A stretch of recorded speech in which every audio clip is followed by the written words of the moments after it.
All right. Can you? I think you can hear me. Oh man, I opened the wrong OBS. Yes, you can hear me. I opened the other OBS as well. Yeah, I'm sorry. I'm here. Good evening. Good evening.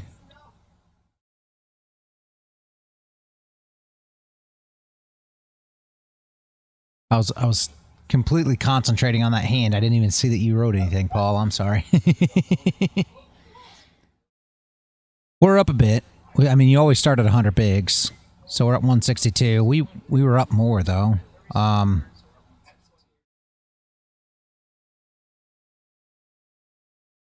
Yeah, I mean, we had a few good hands pre, but we just got. I don't know if you saw the pocket queens hand. You know, he bet big on pocket queens. I knew I wasn't beating a lot, right? And that's where the problem came in at. And we're gonna check this through. And he had king queen. We just made the straight. We'll bet third pot. He'll probably just fold. 9, yeah. We wanted to build a little once we got there, but yeah, he just he had king queen. He had the nuts, so he had the straight. So our queens just didn't hold up. I tried everything I could to try to make the hand work. If we would have got a queen instead of a jack on the river, it would have helped a lot. And once he put that bet out on the river, I knew we were pretty much done. We weren't going to bluff into that. I actually thought he could just have a strong ace, but obviously he had the actual nuts, so it was a good fold by us. We would have been down another 20, 24, I think is what he was, 24 big, something like that. So you got to know when to hero call and when not. And I just didn't feel like that was a good spot to hero call. I thought that we were beat by a lot. I mean, you got to think about it. Pocket jacks had us beat. And I mean, we 3-bet pre to 9. So he raised to 3. We raised 3 times to 9. He called, so he flatted. So we knew he didn't have, you know, pocket aces, pocket kings, but, you know, he can have pocket queens, pocket jacks, ace king, offsuit, you know. Yeah, exactly. You gotta know when to hold them, you gotta know when to fold them, yeah. And that was the whole thing. It was just one of those hands where his range is going to be so much better than ours getting there. And we just weren't in a position of, you know, strength at all there. We were beat by a lot. So pocket jacks beat us at that point because there was a jack on the board, you know. Yep, it is. It's exactly like trading, in my opinion. A lot of people don't agree with me. I've had these conversations on and on with these guys, especially these young guys, Paul, and they'll say, oh no, trading's not gambling and playing poker is, so it's just not the same.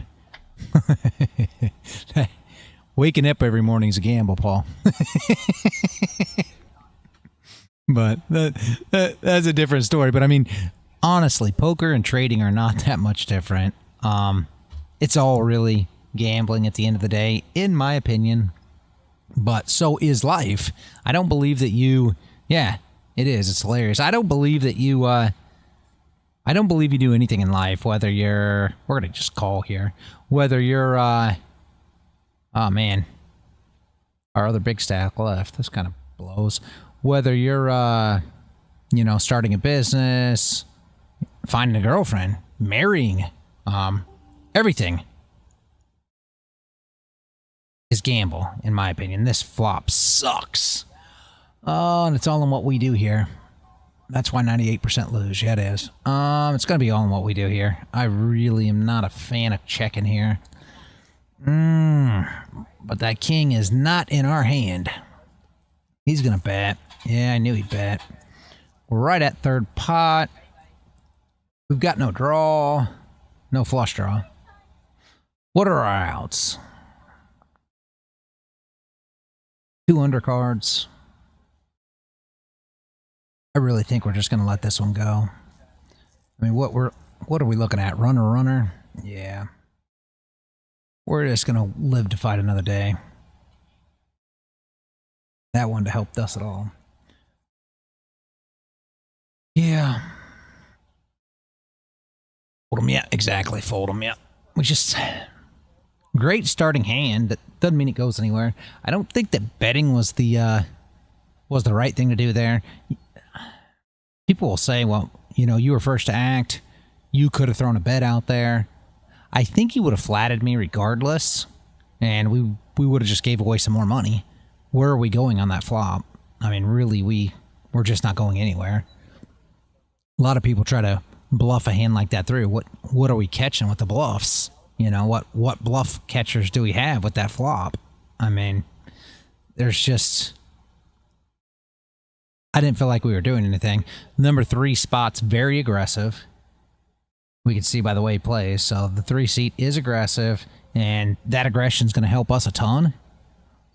But at the same time, he's going to call probably a very wide range. So it's not a guy we want to try to bluff into either. It's a guy that we want to come with the cards and suck him into a pot. Sometimes pretending to have a weak hand can induce some of the degens. Exactly, yes, absolutely. And he's one of those guys that you want to do something like that with. Look at that. We got a straight 8-10. Give me a break. I don't play suited gappers like that. A lot of guys do. So if they have suited gappers, like 1 gappers, they'll play those hands. I don't even really like suited connectors unless they're bigger. You know what I mean? But, again, a lot of guys play them. So, like trading, my way of playing isn't always, you know, the most glamorous, let's put it that way. Just like trading, you know, when I play cards, it's not real glamorous, kind of boring. When I trade, it's the same. But in my opinion, I don't mind being boring. So what happened? I folded, so I don't even know. I'm not sure there. Of course we'll check. We checked in with the big blind. Nobody even raised this pot. We should have got aggressive, honestly. But there is, you know, this guy bet. So he limped for all fairness, but he did bet. So he's sitting on something. He's probably got a king at this point. And that looks even worse if he does. He's probably trying to hook somebody here. Not for sure, right? Maybe he doesn't. King 10 looks pretty now. I don't think we have anything. I don't think there's anything we can do here. He's got an ace. Or 7s.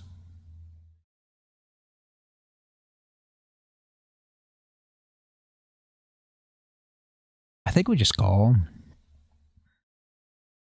Got 2 razors already. A lot of guys might 3-bet this. We're in a small blind. A lot of times you do 3-bet or fold, but I sure don't want to get 4-bet. That's not going to be good for this hand. It's not strong enough to 4-bet. So if we got 4-bet, we'd just have to fold.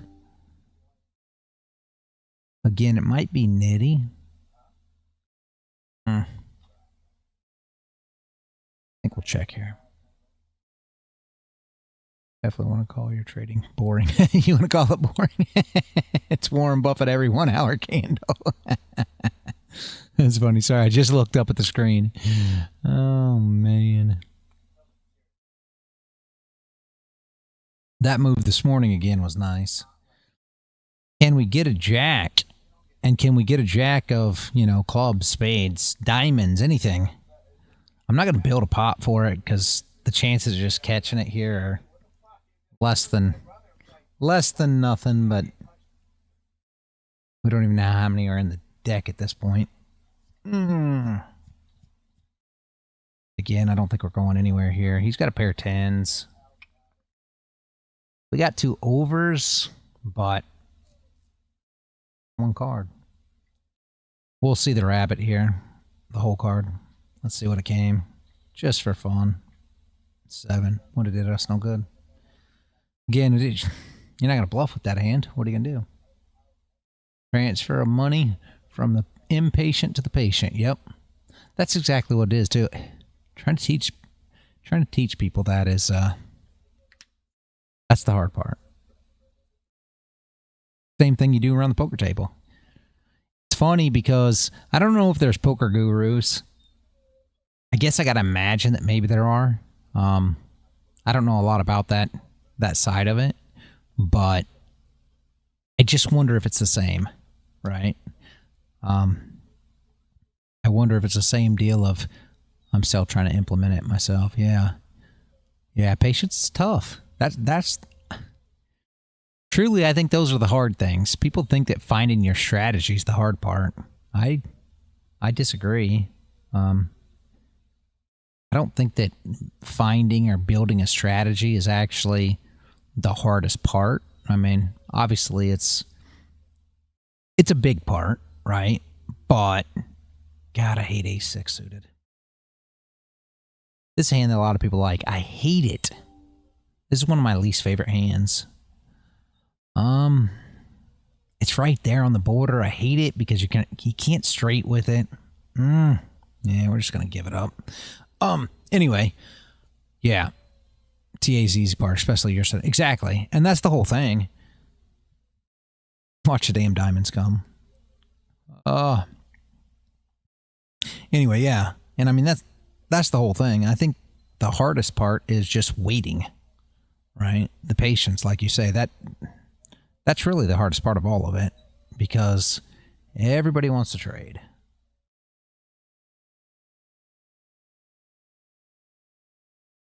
And it's so simple, it confuses people. Yeah, no joke. You are right. And I don't get it. It's like G Flocke. Makes no sense to me. He still swears he can't figure out my strategy, which just doesn't make no sense. But yeah. I think the biggest part is you see all the gurus, and I try to say this all the time. Here they are flaunting money and, you know, Lambos and mansions and all these things. And it gives people the idea that you're just going to, you know, trade this month and you're going to make $1 million by the end of the month. And that's just a very unrealistic goal. And poker's no different. Can you get lucky? Absolutely. Absolutely. You know, you were in the music business. You understand, you know, it's the same thing as a one-hit wonder, right? Can they get lucky? Yeah, they get lucky. They make all this money, but they only made one hit. Never went on from there. So, not trying to be mean to one-hit wonders. By all means, you know, we love their songs, but you understand what I'm saying. It's the same thing in trading, poker, whatever you want to put it on, right? It takes time. Help learn me your strat on a live stream one day in less than 5 minutes. Yep. It's just me taking the flips and hit home. Oh yeah, exactly. And that's the whole thing. He's never got it. I don't get it. He confessed to me the other day, and of course we're on a live stream, so I can't say, hey, this is just between me and you because we're on a damn live stream. But he confessed to me the other day that he didn't do any of the stuff that he claimed that he's done. Most of the times as the live streams were on, he didn't pay no attention. Anything. So he said he didn't do any of the watching of the educational videos, anything else, and it kind of upset me. I'm gonna be honest. And of course, this is all recorded now, so it is what it is. But it did. Yeah, exactly. Now it makes sense. It upset me because I feel like I've spent a lot of time in DMs, you know. Delete this after. No, I don't care. I've spent a lot of time in DMs, you know, helping him, arguing back and forth. He's taken up time on, he did 50K messages, exactly. He's taken up time on live streams, you know, and I've had to argue with him on live streams about this, that, the other, and the other day when he told me that, I was like, right? You got to be kidding me. And I mean, I was almost speechless. Not gonna lie to you. It was like, what? Really? What? Come on, man. Are you kidding me right now? All the bullshit that I've dealt with you, and this is where we're at? I thought that you were trying to learn. I thought you were trying to pick this up, and I mean, was ridiculous. So, but either way, is what it is. We live and we learn, right?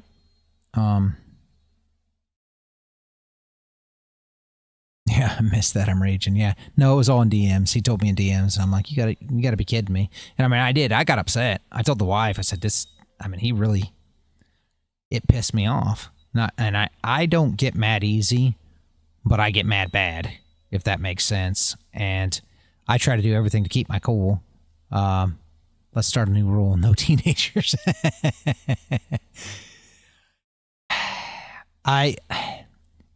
It's one of those catch-22 situations, not going to lie, because I feel like they're the next generation, right? And they're going to learn, and they're going to be better.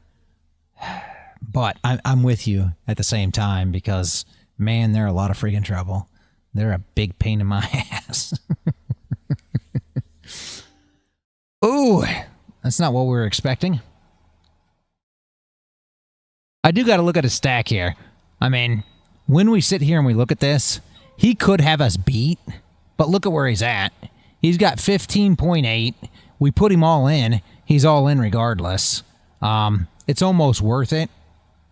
I'm just going to go ahead and see if I can... Let's see if we can isolate him. I hope this guy doesn't call, honestly. We'll go ahead and ISO him. He's got to go all in now. Yeah, nines. There we go. And that was the way to play that, Paul. I know that doesn't make a whole lot of sense, probably, but that was the way to do it. I mean, he didn't have enough bigs for it to matter, right? I lose my shit big style or main com until yeah. And that's me too. Yeah, that's me too. What I did there was I tried to raise up so that the 3-seat wouldn't call. That was the point. We didn't have a super strong hand, but we knew he didn't have much behind the 5-seat, right? So what we wanted to do was raise it high enough that the 3-seat would fold just like they did, and we could ISO him all by himself, because with that little stack, I mean, we're getting good odds on the pot. It's not a thing to where I'm not folding ace queen offsuit. Not that it's a super strong hand by any means, but I'm not folding it for whatever he had there. What was it? 20 blinds or something? No. We're getting it in with him. The only thing we didn't want to do was, go up against the 100 big blinds that the 3-seat had. We don't want to risk 100 on the hand. So we were hoping that the 3-seat would just fold. So that's why we did an over bet, but not by a lot, just in case the 3-seat did call or re-raise. If they would have re-raised, we would have had no choice, sadly, but to fold. And that's just how I look at it.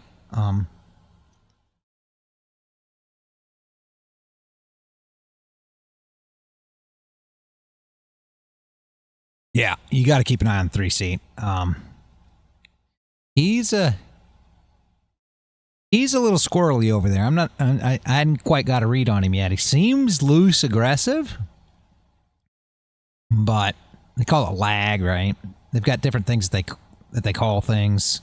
Tag is like tight aggressive. Lag's like loose aggressive, but he seems to come with the hands. See, look at that. He had an ace high flush there. I mean, he's coming with them, so got to be a little careful.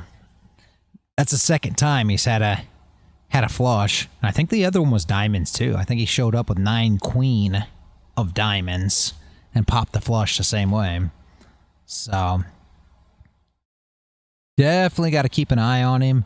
We want to bump him out of pots if we're trying to ISO a fish like we did earlier. We don't want him being part of it.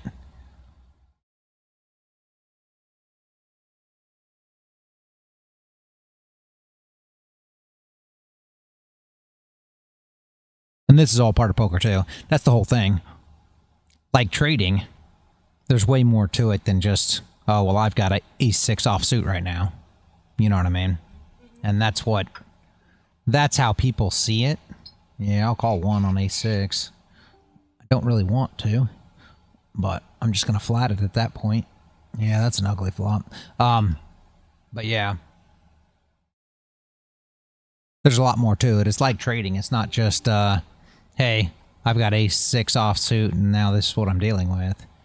There's every seat here means something. Every way that each of these players play means something. Back in 2 seconds, gonna pour whiskey. Beautiful. Yeah, I'm having Tanqueray and orange juice. Enjoy, man. Cheers, cheers.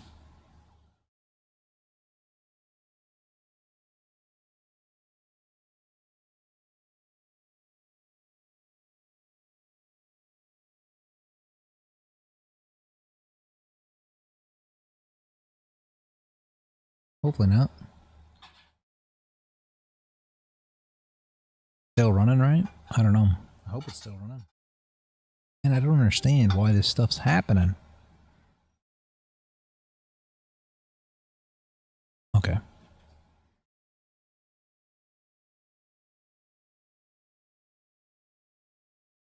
At the end of the day, we showed up with an ace.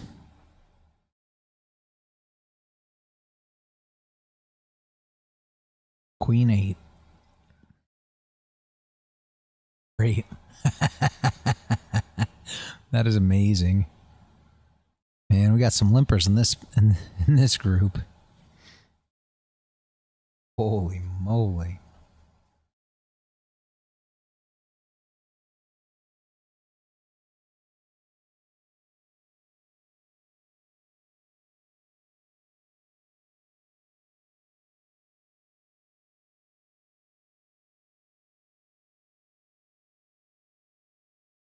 Oh, my things aren't up.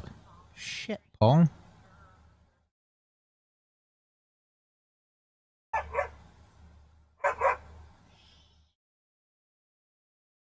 Stuff isn't up. There. Sorry, guys. Sorry. That's the, I take them down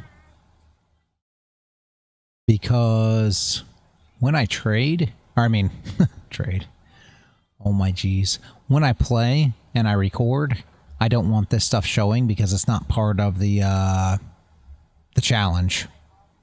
So I turned that stuff off. I didn't even realize it was off. I'm sorry about that. Of course, you're probably not even here, Paul. I'm probably talking to air.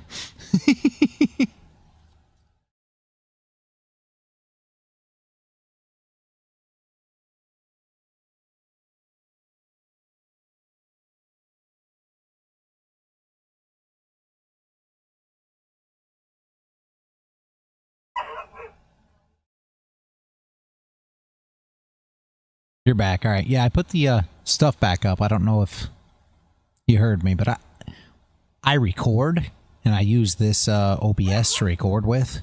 So I take the micro stakes poker challenge and the win rate down. So literally had to get a scoop.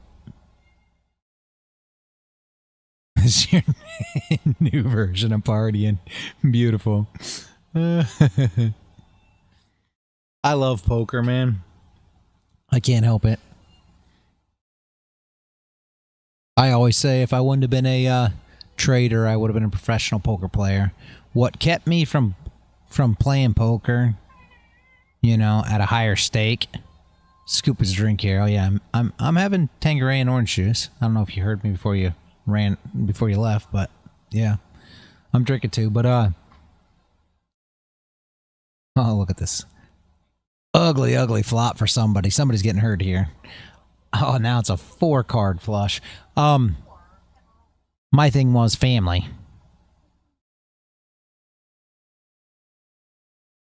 Yeah. Would be in a nightclub in my living room raving. For me, it was family. So that's what kept me out of poker. Trading made sense.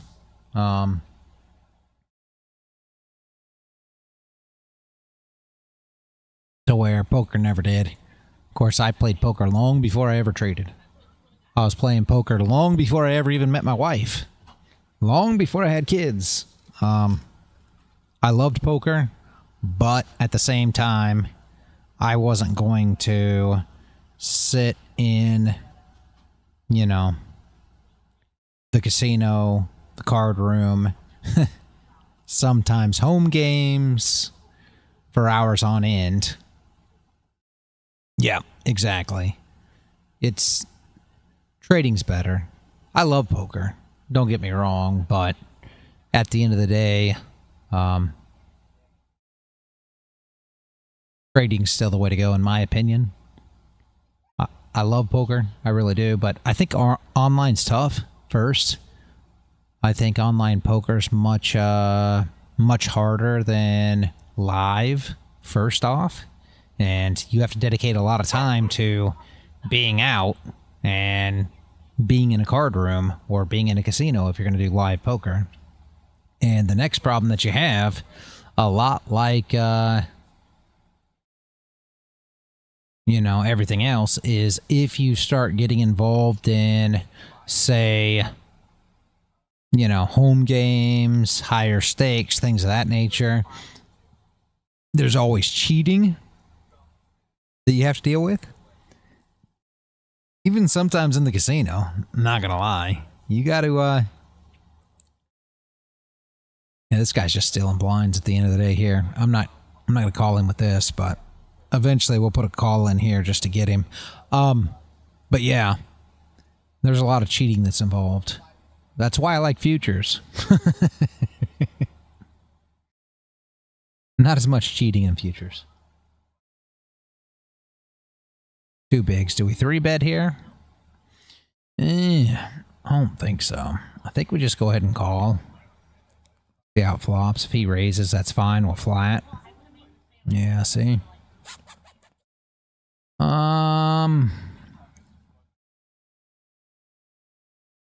What hands does he show up with here? He shows up with a couple. Let's let him take the stab here. I think he stabs at this pot. Yeah.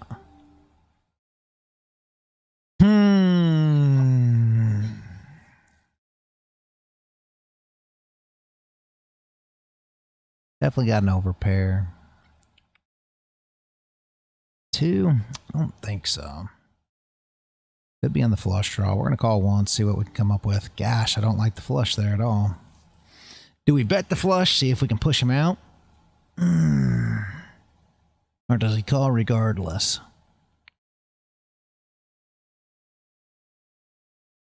Three-quarter pot. Maybe we put a third pot bet out there and see if he pulls. Let's do three-quarter pot. Let's see if he pushes on it. There we go. That's the way to do it. Yeah. Jeez.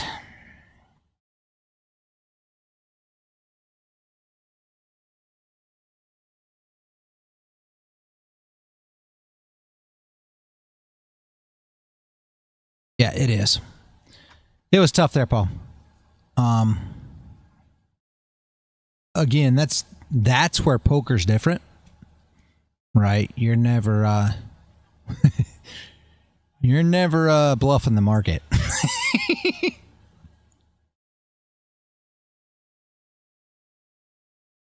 You're never bluffing the market.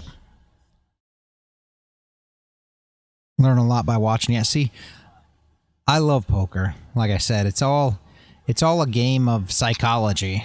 It's psychology is a big part of trading. That's what people don't get. Not psych. When I say psychology,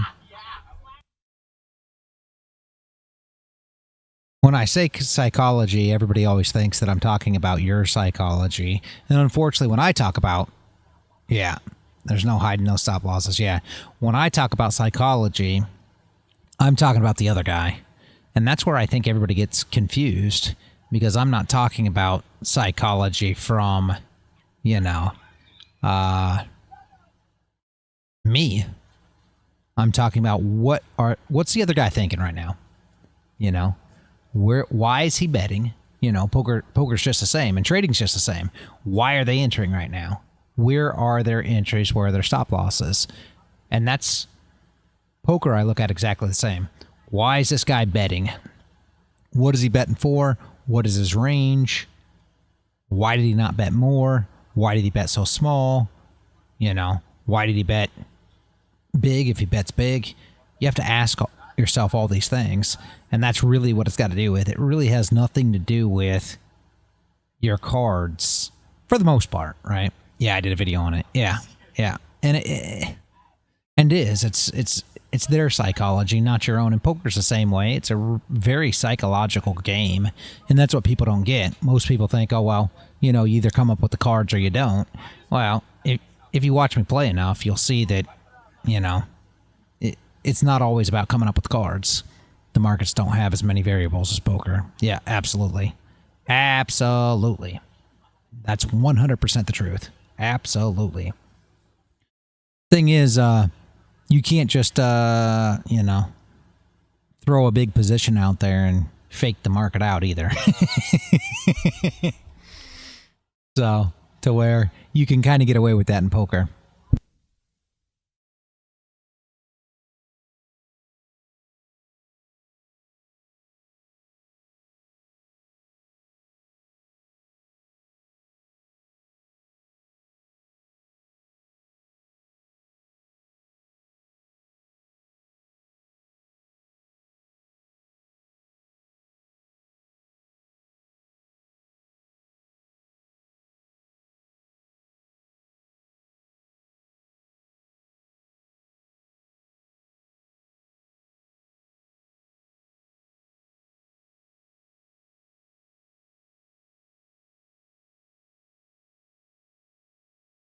But I do love this game too.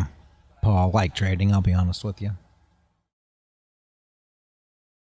So I enjoy it. But these micro stakes, I have had a hard time. This has been a struggle.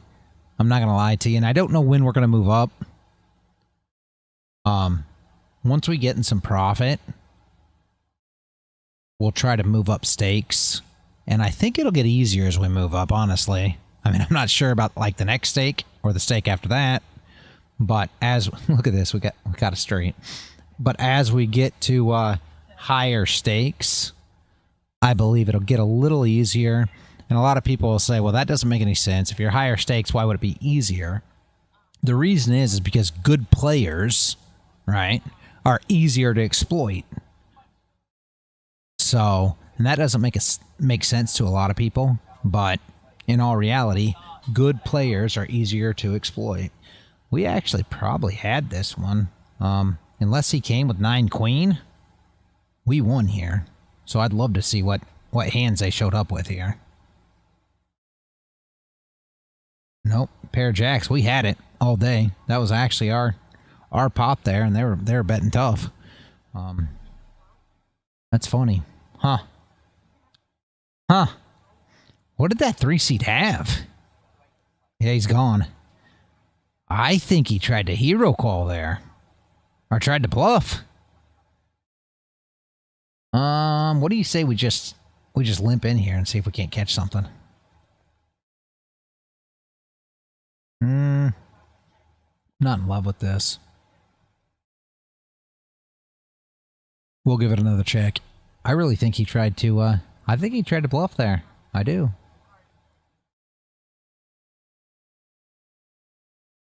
We're not getting anywhere. What to do? We got a two blind pot. There really isn't nothing to do. We've built to nothing. We've got nothing. He's got nothing. He's going to come with a pair or something. I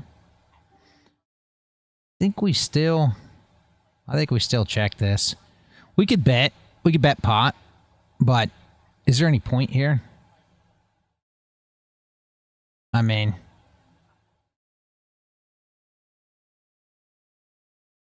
we don't have a strong ace. Yeah, that's what I'm calling on it. I completely agree. The better you are, the more likely you are to play by the rules. Degens and the micros. I did say that about these levels. Yep. That's what I would do. Yeah, and it's true. The degens at these levels are really, really, really tough to play just because they're not great players, and great players are much easier to exploit. You never really know what they showed up with. I'm not liking the way this table's falling apart, though. I will tell you that. This is not a, not great at all. It's exactly what I don't want to see. We don't want to be blinded to death.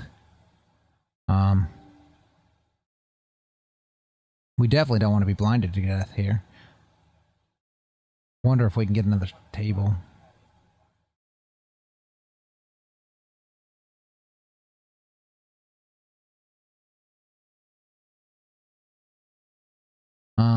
We may try to get another table.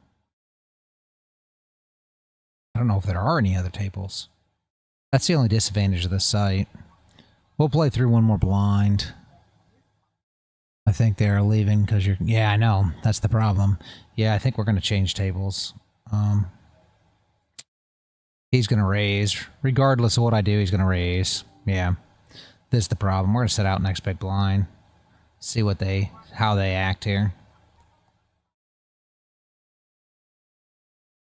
He's going to raise regardless. He's just aggressive regardless. Which isn't bad. Yeah. We'll set out next big blind if nobody shows up. We'll wait through a couple hands, see if anybody shows up. If not, I'll flip the screen to the starting screen and grab a new table. Because I don't know what kind of information it shows. Oh, some people are showing up. All right. We'll go ahead and run here. I don't mind being 5-top. I'm just not a fan of a 3-top, honestly. So let's see if we can keep some players here.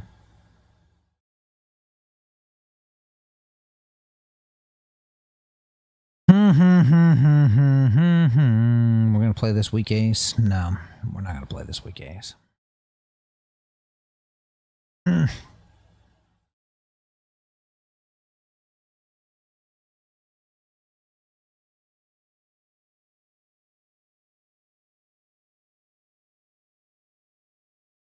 Interesting.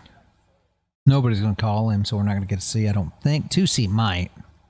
2-seat may call him. Ooh, 5-seat called him.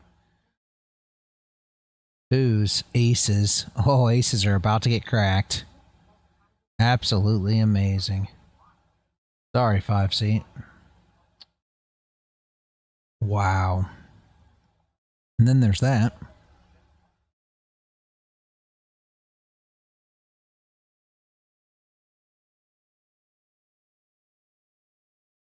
Five-seat played right. 2-seat was, yeah. 3-seat, I'm sorry. 3-seat was a little aggressive. So not the same 3-seat that we had before, I would say, right? But that 3-seat is pretty aggressive.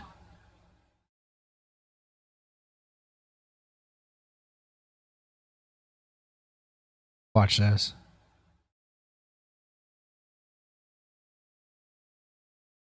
Oof. It's not what I was looking for, but hell of a flop we just got there.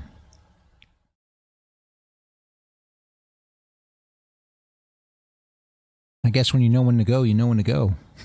Holy crap. What are the chances?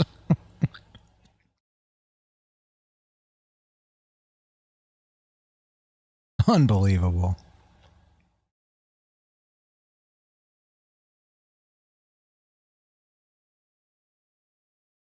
Do we limp here? Let's just limp for fun. Not a hand I'd normally limp with. He could raise. Yeah, I figured that.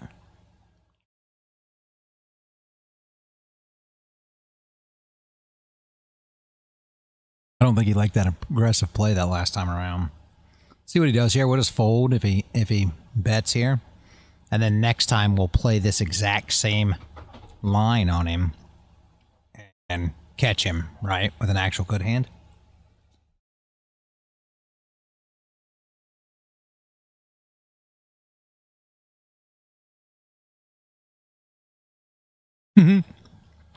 No. Wasn't quad nines, but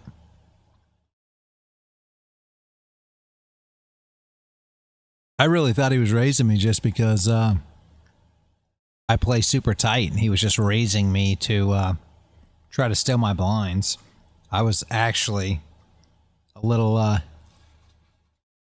A little surprised he called.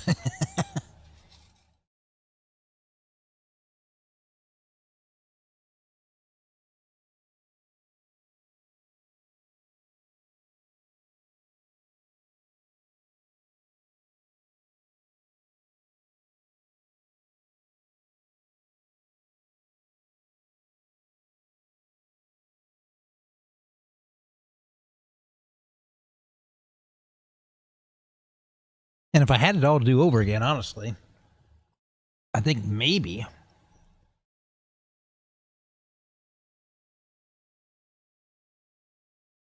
I don't know. I'll have to go back through that tape. I don't know exactly how that board came. Nope. I don't know if there was two of any suit on that board. But maybe I should have checked there. You know what I mean? The only reason I say that is if I would have checked, he may have actually put more money in. He may have put the money in for us. But you're kind of playing with fire at the same time. Because you sure don't want to get outdrawn either. And we, even though we had trips, we didn't have a great hand when it all said and done, sadly. Oh.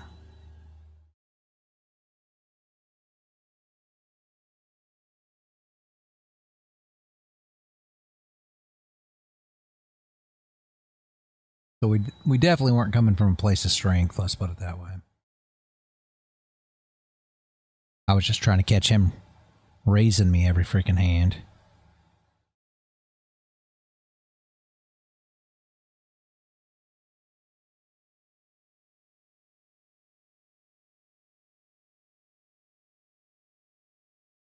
And I normally just try to play into it. I'll be honest with you. They raise every hand. I just try to fold. And what you'll see with doing that is once you catch a hand, now you come up over the top like I did there and they'll fold. So obviously we didn't actually have a hand there. He must have came with something. I'd love to know what he had there. Very unusual.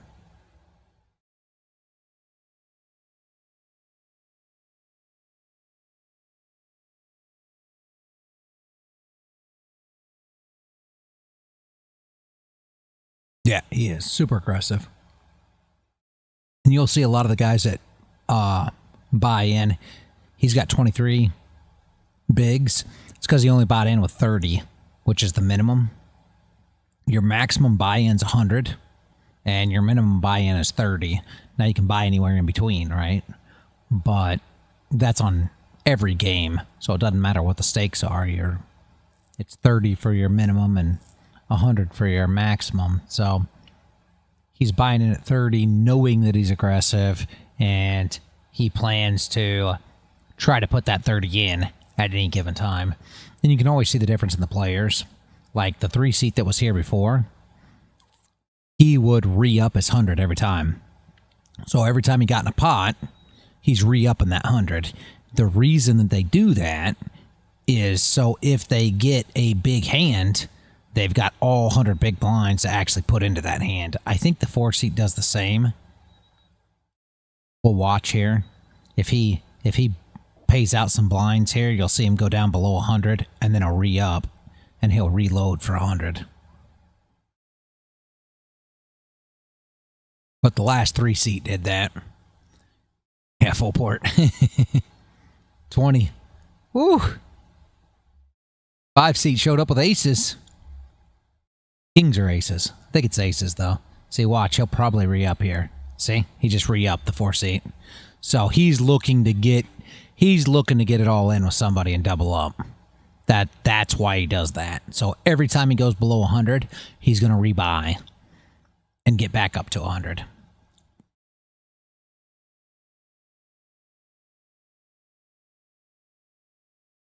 What he's hoping for is he catches a great hand and he completely gets it all in to double up those 100 big blinds. At least double up, right?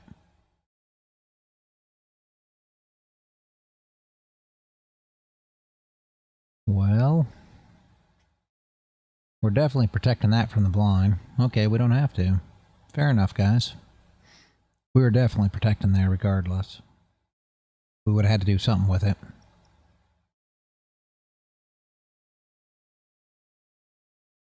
Yeah, it's a giveaway to me. It's not a giveaway to everybody, though, right? Just like... You want to talk trading, Paul? Just like supply is not a giveaway to everybody. You know, it's a supply zone or an order block or a fair value gap. For what reason, I don't know, but it should be. It should be a giveaway to everyone. I'm completely confused at why people look at it the way they do. But I just had a conversation in the yes, it's a major tail. Yeah. I just had a conversation in the server with Delta. I don't know if you caught any of that in the trading chat, but I was trying to tell Delta that, you know, everything is the same, basically. And, of course, they said that, you know, it's all in how you use the strategy and or the concept, I think is what they referred to it to. But either way, and I agree with that, but that still doesn't, you know, you're still not denying the fact that there is no difference between what they, yeah. Beautiful, right? Beautiful. Along with the flag. Do you like the flag too? I mean, we can do it all day. You know what I mean? This is the problem, and this is what you see with a lot of the gurus. And I'm not trying to, you know, I mean, I am. Yes, I am. Yes, I am. I'm trying to make the gurus look bad because I believe they're full of crap. But they love to go through and show all this stuff after it already played. And you can see anything on a chart. What people don't understand about looking at charts, right? I realize we're playing poker, but we'll talk a little trading. I was actually in a live poker. There's my ace high flush. Son of a. I was actually in a live poker stream a few weeks back, and it was a live DC chat, and I started talking trading, and half the people left. And I felt really bad for the owner of the room because me and him were talking trading, and he doesn't really understand trading. But I'm going to talk trading anyways. Everybody that's watching this stream, if they don't like trading, then get out of here. But I love the fact they provide the liquidity. Yes, exactly. What they never show, though, right, is the failed patterns. You never see the failed patterns. Patterns. I don't know. I've drank a little bit. I don't even know if I'm saying patterns right. Sounds odd the way I'm saying it. Anyway, you never see the failed positions, whether it be order blocks, fair value gaps. They'll always go back through those charts and show you all the places that these things worked out. And it's the same thing with any kind of system out there. I'm not trying to hate on SMC, ICT. I'm not trying to hate on, you know, pattern traders, you know, head and shoulders, bullish flags, bearish flags, bullish wedges, bearish. I'm not trying to hate on any of these people. All I'm trying to tell you is after the pattern plays out, they put it on a chart and it looks perfect. These are great. And again, I'm not trying to hate on TJ. He used to do the same thing. He'd go through and say, look here, and he'd pull his fibs, show you where the tax zone got hit, where the fibs got extended to, and all these things on all these different entries after they played. And, you know, I'm not trying to hate on them. It's just the fact that you need to go through reality's rewards. Yeah, I love that. I love that. All they do is show everything that worked. And that's why I try to do everything live trading. because we're not talking about what worked, this morning while we were sitting there, not on stream, not doing anything, not taking positions. None of that matters. What we're doing is coming on stream and talking about what's going to happen right now. And that is the difference between all these freaking gurus, I'm going to call them, right? And what we're doing. And that's why I believe so much in what we do. Because we're showing in real time what's really going to happen. I mean, when we show these drops, just like today, when we show these drops in real time when the market's moving. There's nobody else doing that. Nobody else is doing it. It just kills me that all these people follow all these gurus going back, showing everything that happened, yesterday. Look at all these positions you could have took. And it's no different with anybody else. It's not just ICT, SMC. You look at, EMA traders. I'm not calling out Hearst, but you know exactly what I'm talking about. And they love to say, oh, well, look at this. Look at this. I better not check that through so quick. Here's where it crossed. The 50 crosses the 200, or, fill in your EMA. It don't matter to me. It just kills me. It just kills me that this is where we're at. And these guys go over all this stuff after the fact. They never show their losing positions. This is something that never happens. Man, we're open-ended. No flush on the board. We got more of this flop than anybody, I'm telling you. Let's do a third pot. Third pot's not much. Go ahead and do a pot. We're open-ended. We're not going anywhere currently. We got an overcard. Yeah. Sorry. There it is too. There's the straight. I love TJ. Use some concepts, but adapted it all. Yeah. I did too. TJ was a good guy. Don't get me wrong. You should watch Nutty. He's great. Crack. I think I saw one of his live streams once. Yeah, watch Uncle Ron. Who's Uncle Ron? I don't think I've seen him. Or are you talking about snipers?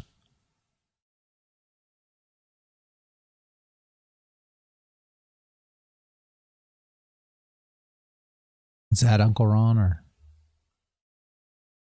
isn't that a guy's name? I think.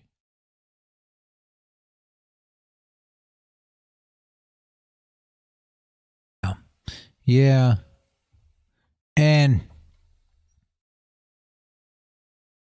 I don't know what to give you a take on him. I know that Manpour went over there and didn't, he paid them. He paid for the mentorship. All kinds of stuff. Yeah, I know. It's a little laggy for whatever reason. And he didn't gain anything out of it. But there's not enough people here that it matters. But he was the one who did that. Oh, I'm in 200 pips profit now, guys. And it was not true. We actually caught him doing that. Do I think that he's a bad guy or whatever? No. I don't know him. I don't know. Back then he was with Hanko. And Hanko was, they're crap. So, and I'm not going to say that I feel like he's doing things a little different now.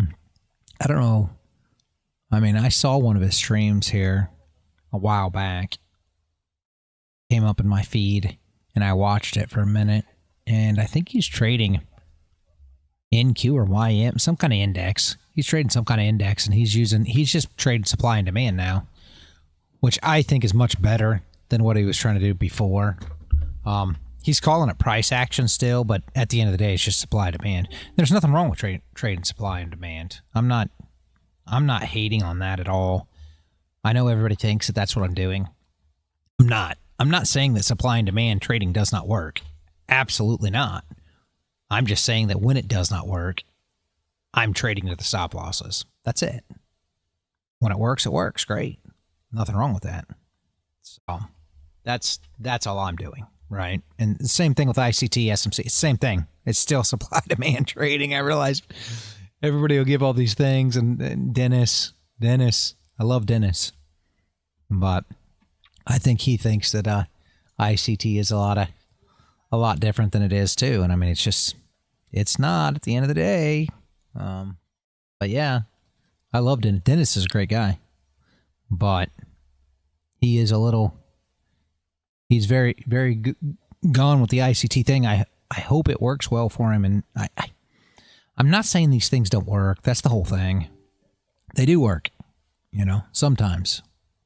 It's just when they don't work that I trade them. That's it, He will see it our way. Well, he knows not to fade me. That CDFX guy, that guy killed me. I don't think you were there that day. That guy was hilarious. I don't know who he is, Paul, but he must be somebody because he had a VIP roll already. I don't know who he is. He's got a name, CDFX. You know what I mean? So it seems like he's somebody. But he came in the live stream, and here I am live, and it was Friday a couple weeks back when we got that 400 tick move. You weren't there that day, but he comes in, and I said everybody's going to be longing here, and he straight said, yeah, he straight said. I'm learning ICT after I learned TRC and bar. TJ says, yeah, CDFX. He straight said, yeah, my strat says to long here. And I was like, okay. I said, that's what I just said. Every strat says to long here. He says, you better not fade me. I was like, this guy.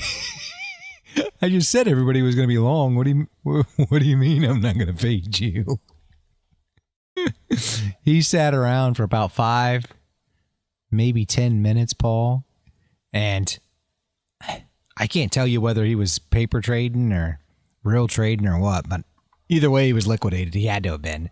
This thing just continued to run,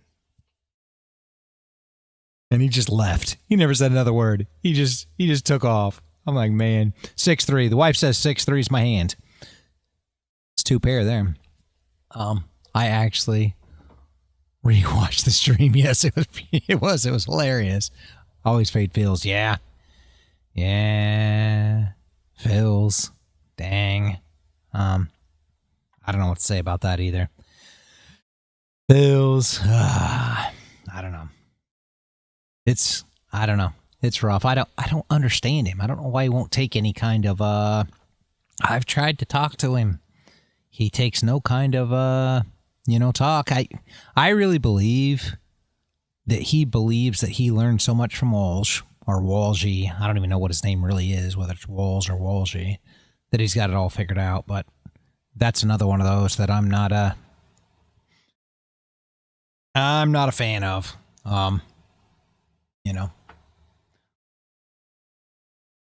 Just give me the nod and boom. No. Yeah. I don't know if it's Walsh or Walshy. I don't know how you actually say it, though. But yeah. I'm not a fan of his. I took all his rules away. He actually was a mentor in the server in the very, very beginning. He came in with, and I don't know if you remember Jack, but Jack and King and Flo and all them guys. I think Phils was kind of running with them at that point. And they came in and, so I gave a bunch of them mentor rules because they were, trying to help people, things like that. But Walsh, I took it from here. It's been a little while back. I just, I'm not a fan. So it is what it is. He comes in, he talks his shit in the live stream, and that's fine. I have no problem with that, but I'm still not a fan. It just flopped us straight. What is this night, Paul? What is going on here?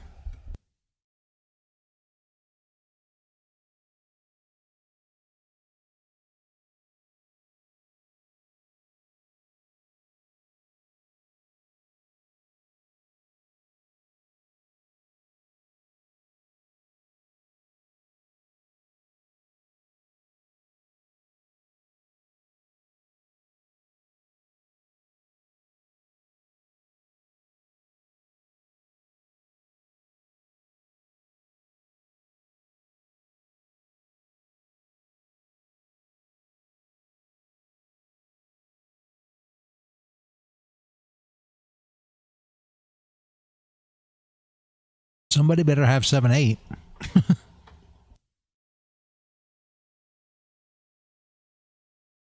No, I would never play that hand. Never, never, never. I would never play it. This is just like that,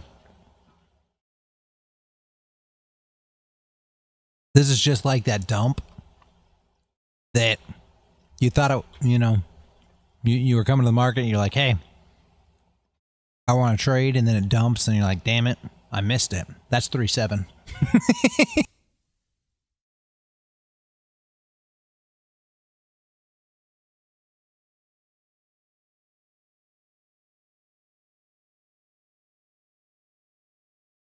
Yeah, yeah.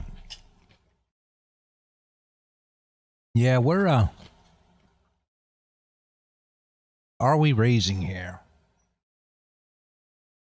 Hmm.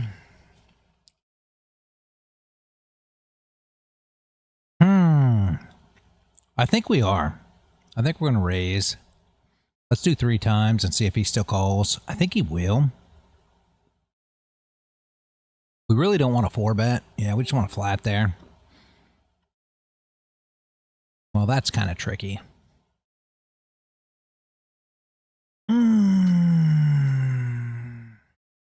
I think we're still third potting.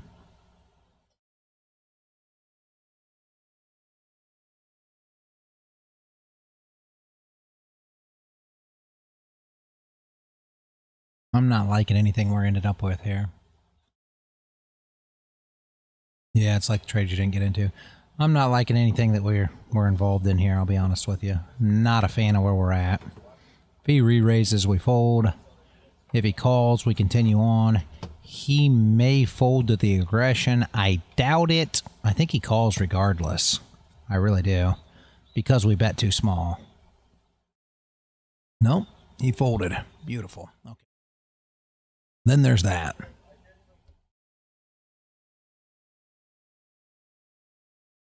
That's what you get for playing very nitty.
Yeah, that was the four seat that was doing that.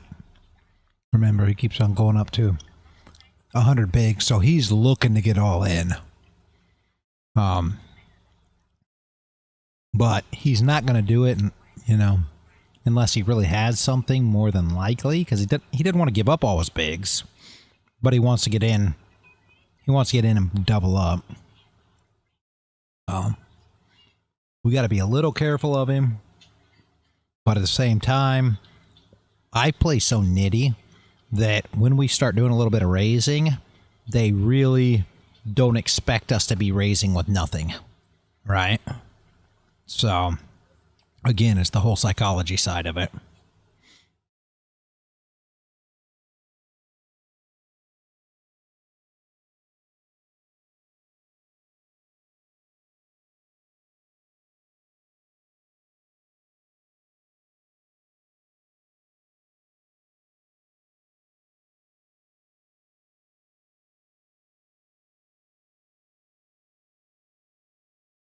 Yeah, nobody had it there. Nobody had it. And it's funny because we had the flush.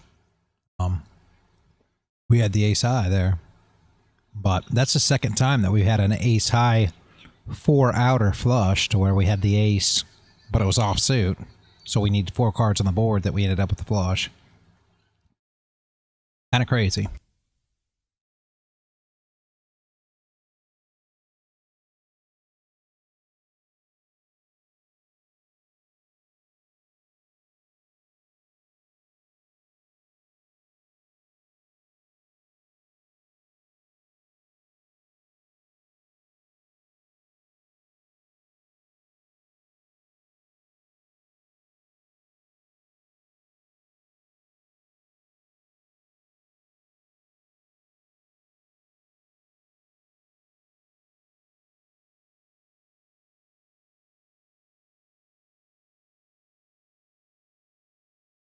Okay, see you in a little bit.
Would he just do this with an ace high?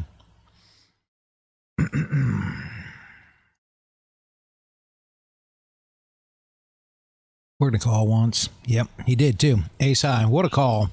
What a call. That was something there. That was something there, Paul. I'm proud of that play myself right there. Welcome back. Welcome back. I saw that you were back. I don't blame your dogs. I don't like the rain either.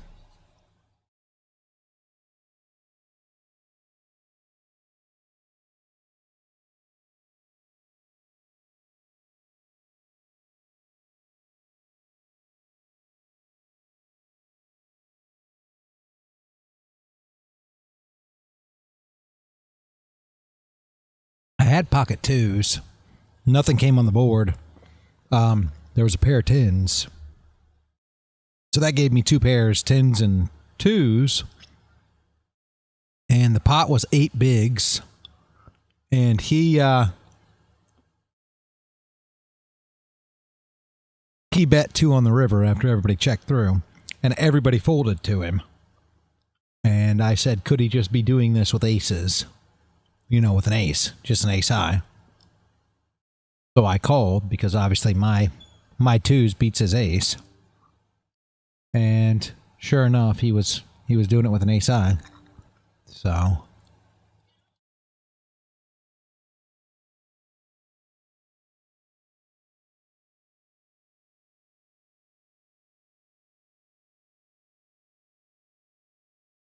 we got, you know, 8, 9, 10, a 12 big pot. 12 big blind pot for 2 bigs essentially. For risking 2 bigs. So that's kind of my calculations there.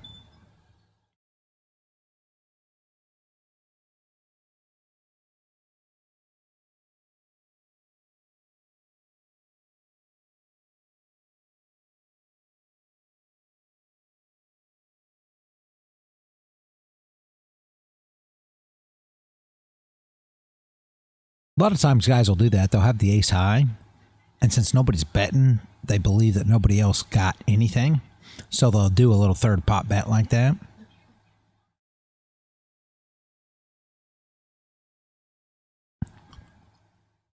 Not that we had a great hand. I mean, we didn't.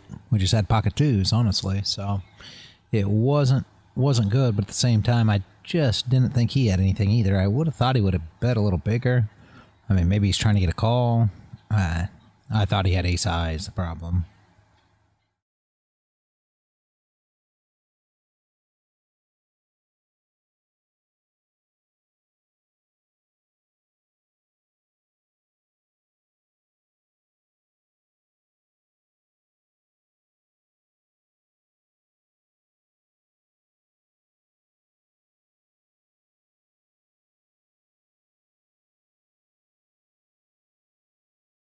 He stopped raising up on me now. The 6 seat. He won't raise up on us anymore. After that last time that we raised up, he called and then we raised on the river.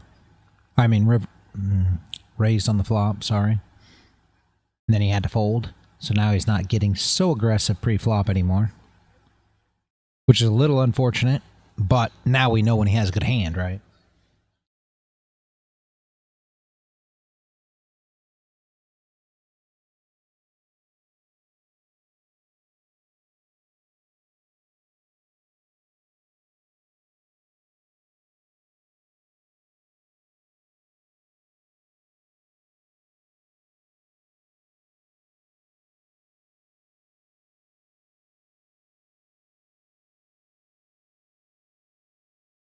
Oh, we almost have to call here. I hate this. It's offsuit. I'm not going to 3-bet. I know that. We are in the blind, though. I think I'll go ahead and just try to flat for pot control here. See what we can do with it once we get here. Yeah, this is an ugly flop for us.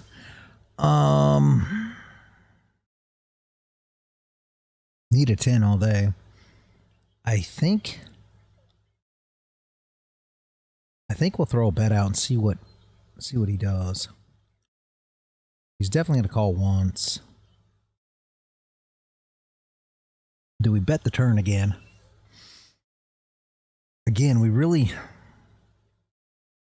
How hard do we want to go on the river?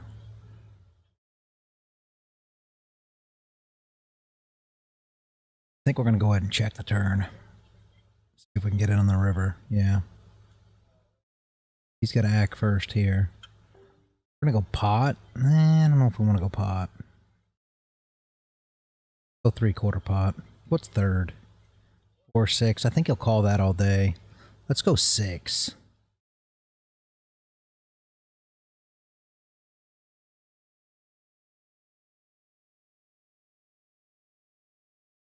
that got it done. I don't want to go too big that we end up getting called by a better hand, right? Or raised, you know. It's one of those hard things because if you bet too much and they raise, well, obviously you're folding, and now you've given up too much. If you bet too much and they flat and they just call you, then you know you're beat. If you bet a little like that, chances are they'll raise, right? And that's your get out of jail free card. So essentially, you threw a little something at it, they raise over the top, you say, well, you know, I guess you must have a strong hand, my guy. You shake his hand and you go on. So that's kind of how I like, especially on a board texture like that, right? We're protecting here, unless something super stupid happens. We'll flat. Yeah, we'll flat about anything. That's going to be the take we take here. We'll go ahead and flat this and see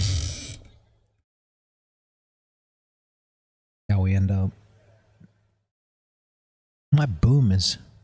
I don't know if you can hear that through, but whenever I move the boom, it's creaking bad.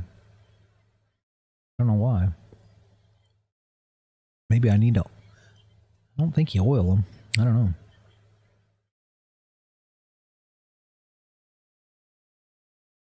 Again, we're dealing with the 4-seat, so we got to be a little careful here. He's wanting to get it all in. You already know, he's just itching to get it all in. And this is definitely not a hand we want to get all in unless something not like that happens. This is definitely not a hand we want to get all in on. I don't even think we stab at this. I think we just check. Probably give up with any kind of bet sizing he brings in here. Yeah. We'll just give up there. We just got nothing going on.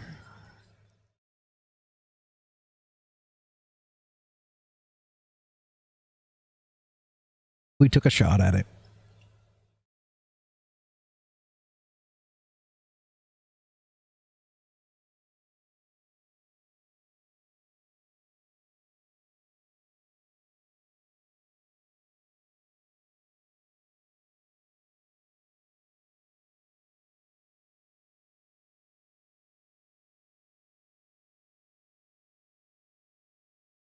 I had to get my bet sizing down on micro stakes. That's some of what I've been kind of working on as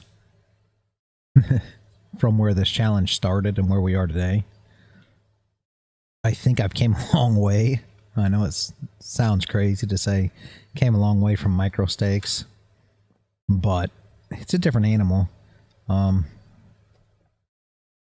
I feel like I've gotten myself in better places with micro stakes, and you do a little more filling out, if that makes sense. Like you kind of fill out what the other players are capable of, rather than when you get into bigger stakes, it's really about range. It's really about what range you'll put your, opponents on. And a lot of times they'll stay true to that range regardless of whether they have it. So the range is a huge consideration, to where these guys on these stakes get in with a lot more, and I mean, I hate to call it garbage because they turn them into good hands a lot. They will, come into pots with a lot more garbage and end up catching hands. Look at that. We got 2 pair. Dang. Different psychology on micros. Yeah, same as trading. Yep, exactly. And that's the whole thing. And I struggled with it. I ain't gonna lie for 1 minute. It was a struggle. I wasn't sure I was even gonna be able to. I thought I bit off more than I could chew for this challenge. Honestly, I was like, man, I don't even have a chance. And we had them beat there. But I'm a little more confident now. Oh, I hate that raise. I hate that call even worse. I think we're just giving up here. I don't think we're protecting 10 jack off suit. Yeah. Degens. Yeah, I know it is. It's Degens.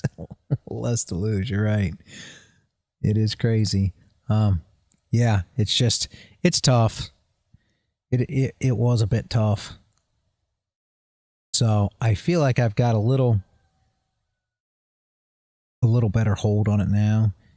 And you know, even though these guys will jump in with about anything, you pressure them a couple streets when they don't have much, and they don't really like to get sticky. You know, some of them do. I shouldn't say that. Some of them do. They'll get sticky and they won't fold. But most of them, for the most part, they're kind of playing just their hand. So you can kind of put pressure on them.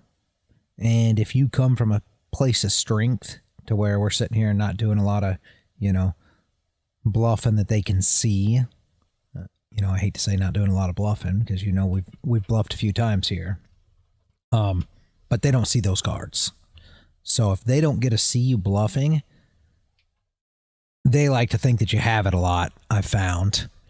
So we can drop down to the 1 minute chart and start degenning like they do on here. I don't know that I'd go that far. But yeah, I mean, it's just, it's a whole different psychology, like you said. It really is. It's a different psychology here. They want to see a flop. You can almost, bet anything if you've got decent cards pre-flop to a degree, and they're almost always going to see a flop. They want to see what's playing, and that's what's so tricky about it, right? Because they could be, limping in with Queen 3 here, and now they've got 2 pair.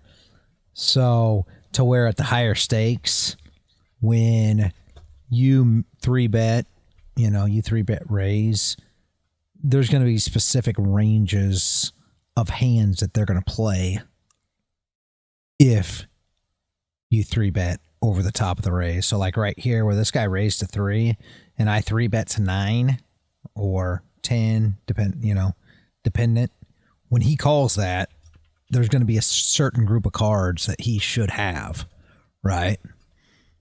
Yeah, exactly. Everyone will pay to see the flop on micros, and that happens a lot of time. And that's what's so tough about it, because he's not on a specific range anymore.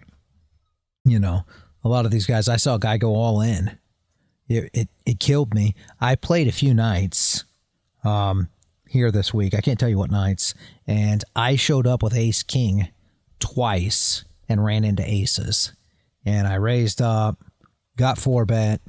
I raised up 3-bet, got 4-bet, called, just flatted. Not a great idea, honestly, but I figured at these stakes maybe I was all right. And I ran into aces both times. And a couple nights ago, the last time I played, I don't know when it was. I think it was a couple nights ago anyways. The last time I played, I had ace king again. I 3-bet, guy 4-bet. I was like, man, I'm not falling for this crap again. He goes all in. He 4-bets all in. Somebody calls him. He's got king 2. And I would have won out of both of them once it all played out. And I'm like, you got to be freaking kidding me. And that's exactly what I was looking for the other 2 times that I ran ace king into aces. I was thinking that these guys were going to be 4-betting with garbage. And they showed up with aces both times prior to that. So, right here, these suited connectors, a lot of guys play this. A lot of guys will play this. I'm not a fan. I'm going to fold it. I'm not even going to protect it there from the blind. A lot of guys will play that hand. I don't like it. I've never been a fan of suited connectors.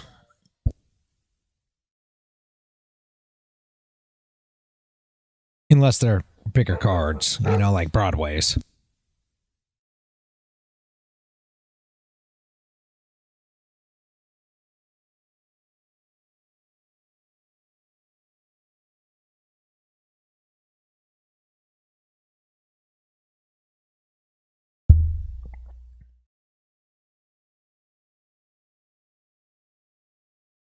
Man, that is a wet board, boy.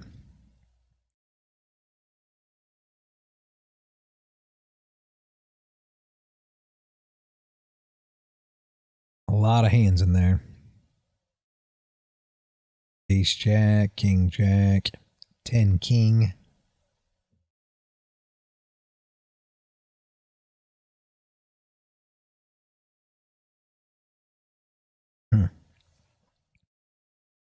Yeah.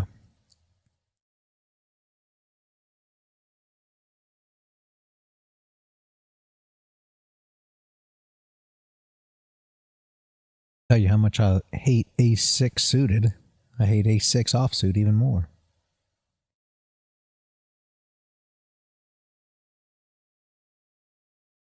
King 6 is a different story, right? And I know this sounds really, really, really dumb. I kind of like King 6. I don't know if I told you this here a few times playing ago, but I watched this video. This guy made a lot of sense.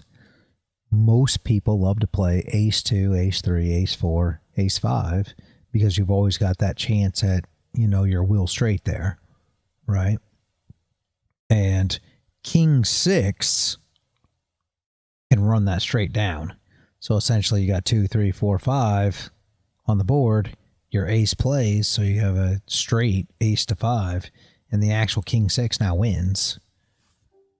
So it's a pretty creative little way to do it. He ran it through a solver, and it actually, King 6 really did well, considering, right? It seems like that's not a great hand, but at the end of the day, that wheel straight, you know, it plays a lot, that ace to 5, and that 6 just wins, you know, so it's pretty crazy.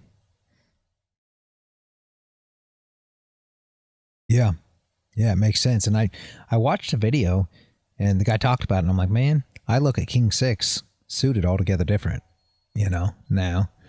So, yep. Statistically support resistance. Yeah, exactly.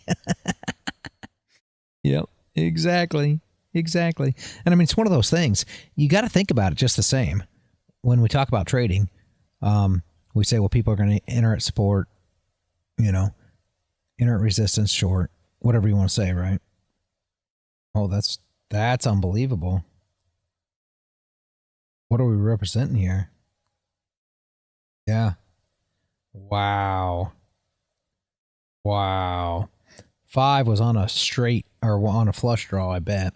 Anyway, so now you got to think, okay, so what are people making? Yeah, it's all about ranges. Exactly. What are people making here on the board? What are they playing when they, and we're not so much talking about these micro stakes probably, but what are people playing?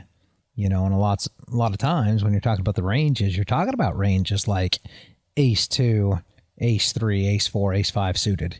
A lot of guys even play offsuit. They love to play these cards, and now you have your opportunity of making, you know, a flush, a straight, an ace, you know, a pair of aces. You're gonna have a small kicker, but still, if you come up with aces, you're never in a bad spot per se. So you've got a lot of different things to play when you're talking about your ace plus 5 or under, you know, small cards. And it makes a lot of sense to, you know, use that 6 against the guys that play those ranges. I mean, it's really smart. It is. So something I never really considered before. And I watched the video. I was like, man, that absolutely makes a lot of sense to me.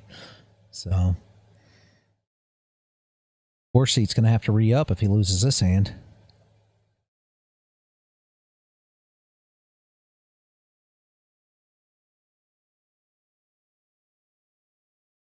Ooh.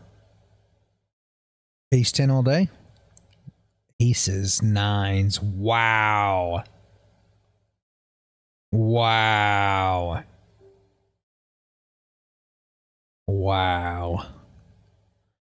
Are we gonna limp in this position? No, not really.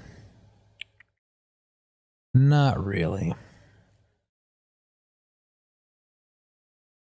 What did they do pre-flop? I was so busy talking, I didn't even pay attention to that. Yep. Yep, he was always going to do that. Yep, exactly. Yes, he was. That's the whole thing. He was looking for a double up. It was just waiting for the right hand. That's why we had to be real careful with him. Yep, exactly. His under big blind, yep. And that's the whole thing. He's just waiting for the right hand to take advantage of it. Great for him. He doubled up just like he should. Now we should take those 100 big blinds from him.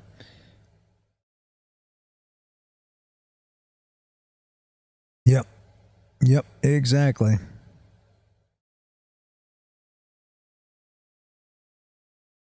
That's the whole psychology of it, right? Now can we catch him and take some of that money away? Let's see. He's not bad. So I haven't seen him so far really overplay a hand, but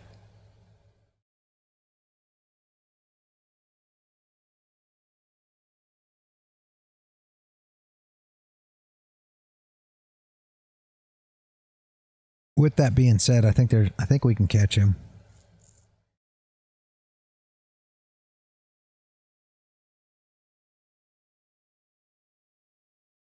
Just a matter of time.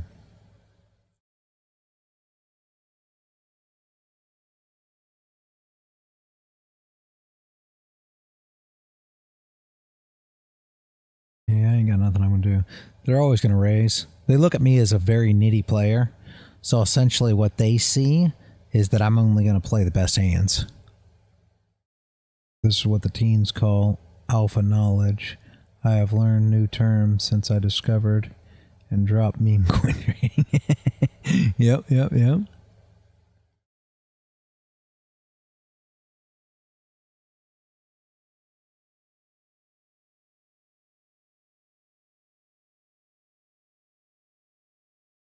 I wonder how he played that. I wasn't paying no attention. I'd like to know if he limped in with those aces or if he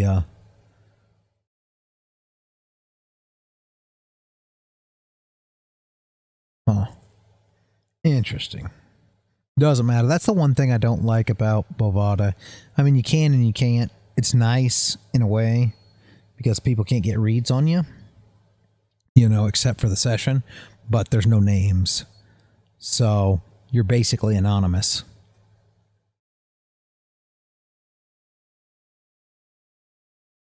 Never knew alpha knowledge existed until 3 months ago. Yeah. I don't know.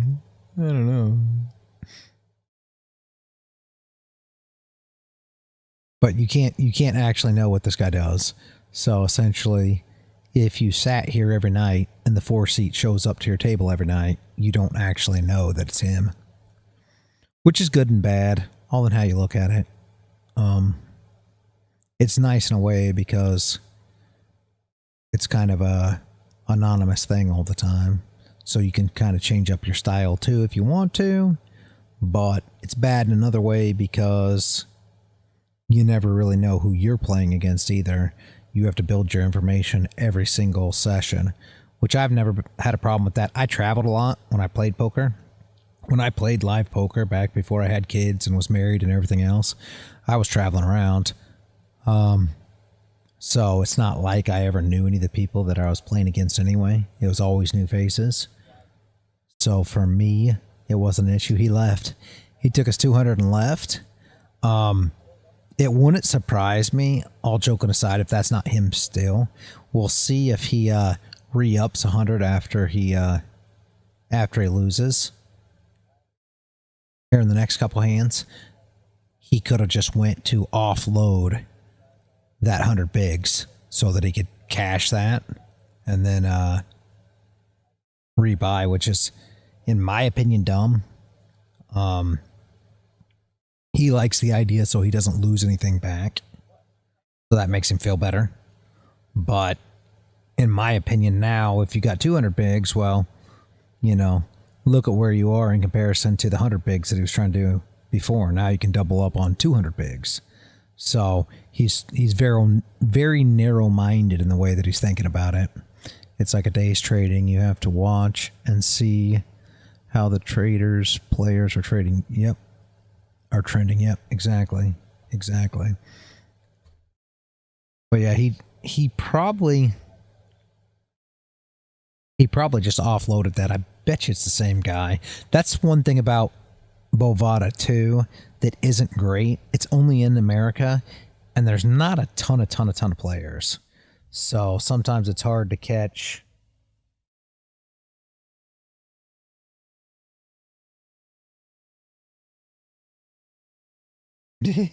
That's a cat sliding in the weekend.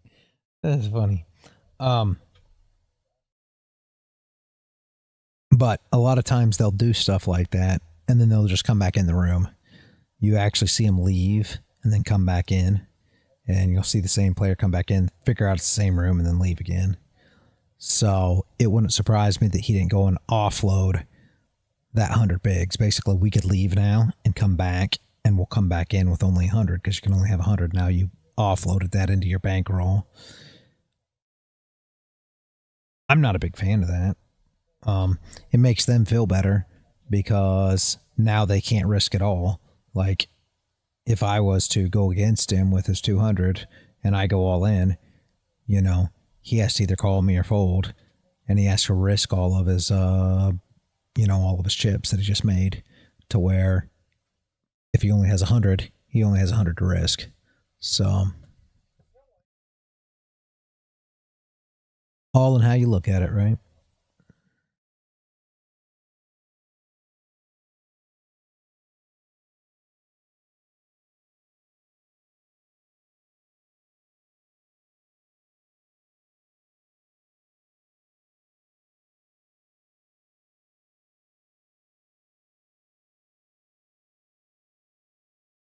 I feel like we kind of went card dead here.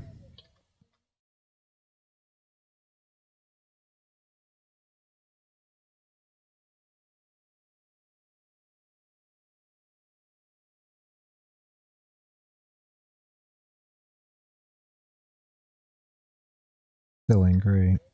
We're going to raise this. Raise up here. Do we call? I think we're just going to call here, honestly. It's 3 bettable. Hello. Let's see a flop. DGM psychology, yeah. Oh, 15 bigs. See, I'm glad we called because I'm definitely not going 15 bigs here. That was easy enough. Could we have called there? Yeah, but yeah. Now here we would have.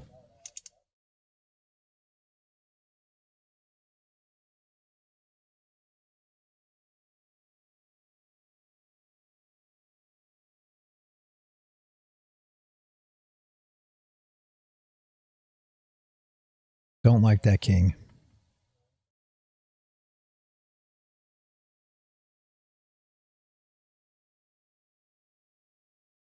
Still don't like that king. I think he could be looking for that flush draw, though.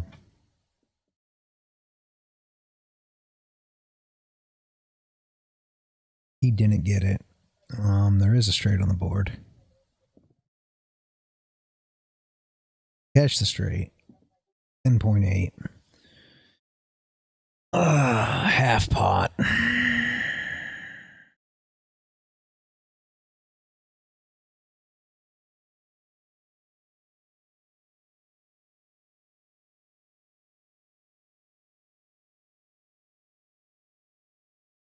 One liner to a straight. One liner to a straight. King overcard. What spot was he in? He was in the blind. Could have protected with nearly anything. I almost think we have to call half pot here. Got an underpair. This probably isn't the beautifulest call in the world, but I think we almost have to call. If we lose, we lose. It's only 10 for 21. I think we have to call. Yeah, I figured he had that king. Yeah, That's all right.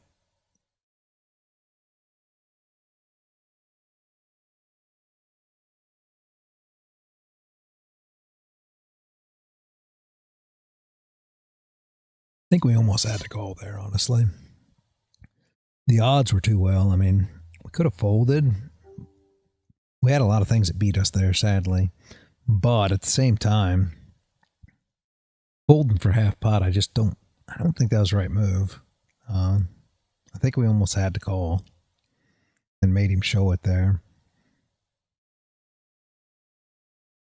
King came.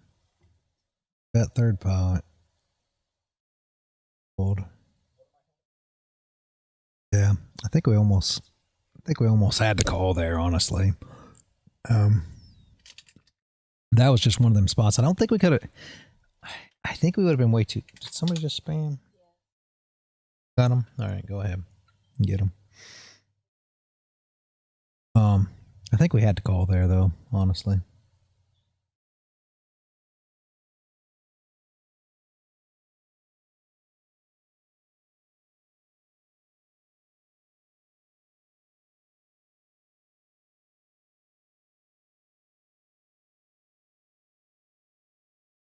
I mean, I'm running over this numbers. I think we had to call.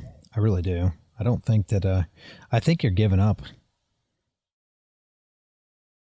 value by not calling there. Honestly, I'm not a big fan of. I'm not a big fan of this position at all.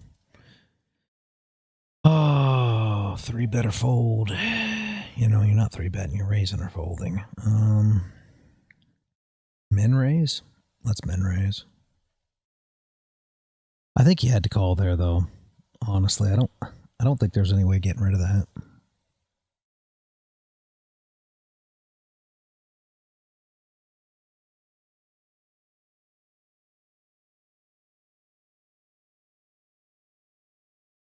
Suck that we had tens, but tens are a premium hand, pre-flop, but vulnerable post, right? Especially when you get a king. That was the only overcard though, which is even more of a, you know, even more of a pain in the ass if it paid to see the flop, degen stuff. I like it, yeah. That's what really sucked about it was that was the only overcard. There was a one-liner to a straight, which kind of blows. Do we raise with ace jack or eight jack? Not really. Do we call to see a flop? See if he re-raises on us? Let's give him a chance to re-raise and then fold. No.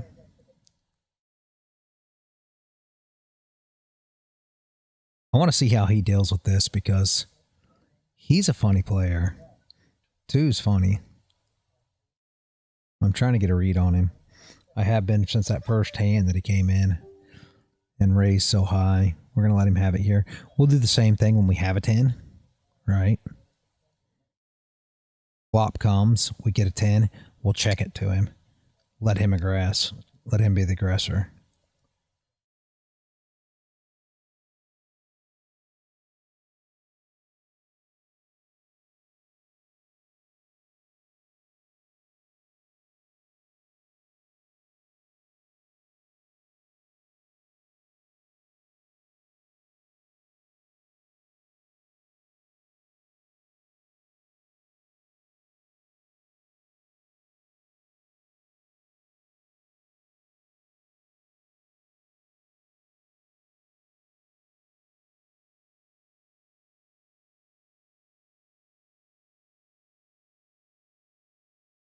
He gets really aggressive, the 2 seat.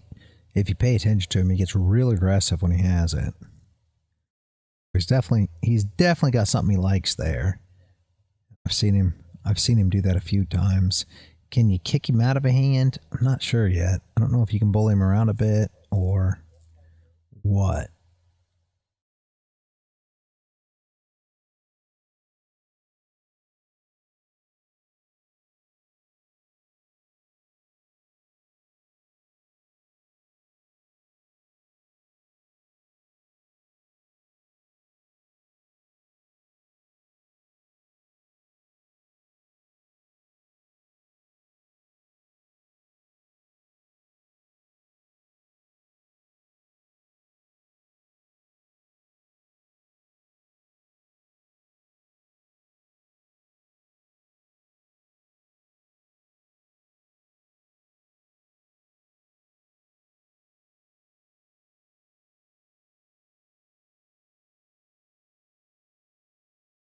I haven't been watching the 4-seat. Still got 100 bigs. Does that mean that he's been buying back in? I'm going to assume so, right? Need to watch number 2 for a few more hands. Yeah, exactly. That's how I feel about him, too. I think 4 is the same 4 we had before.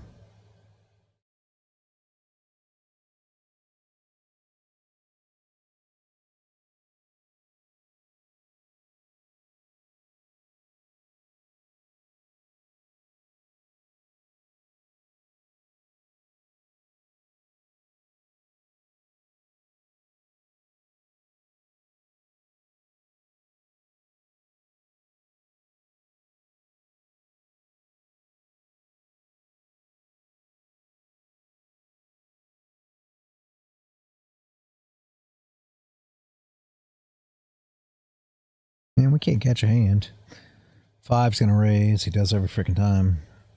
One of these times we're going to show up with the hand so that we can re-raise back over the top. This one ain't it, though. See? Predictable as all get out. Wish I had something to play with there. We hadn't got a hand in a bit, though. So, really not getting anything done here.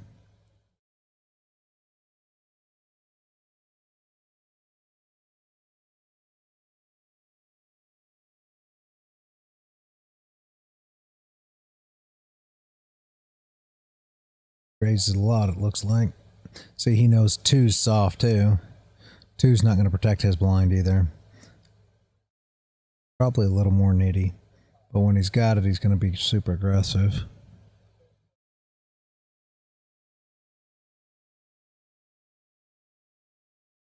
That's how he thinks he's making his money, but look at him, he's not even freaking got 100 bigs. Essentially not making anything.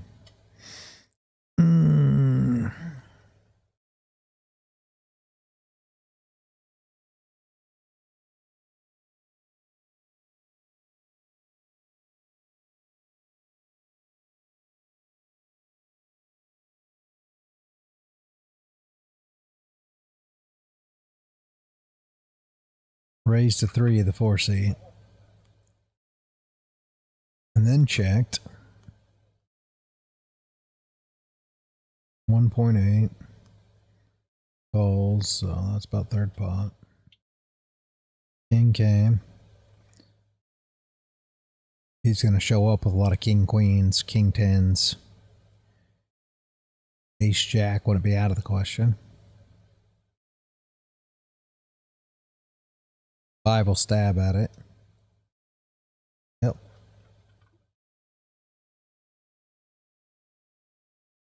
Now he's going to re-up to 100. No, he didn't. Maybe he's not the same person. I sure thought he was.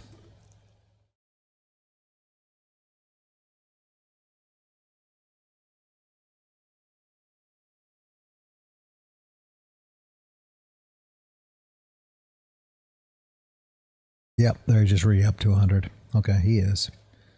Same guy, same guy. Oof. I'd like to play this.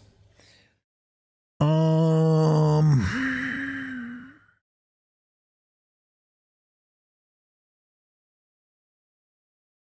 not sure we raise, though. I think we're just going to call here.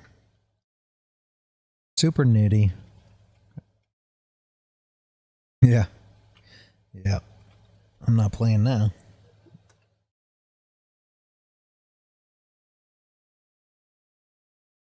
We're going to fold 5-seat. Don't even think about it.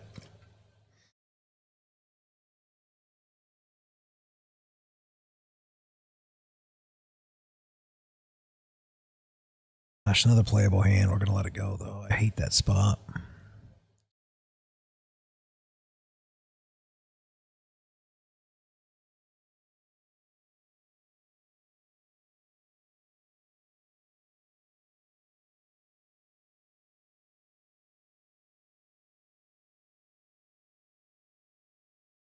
No, we needed some good cards in the blind. Because we know the 5-seat will raise. And we'll put extra pressure on him once he does.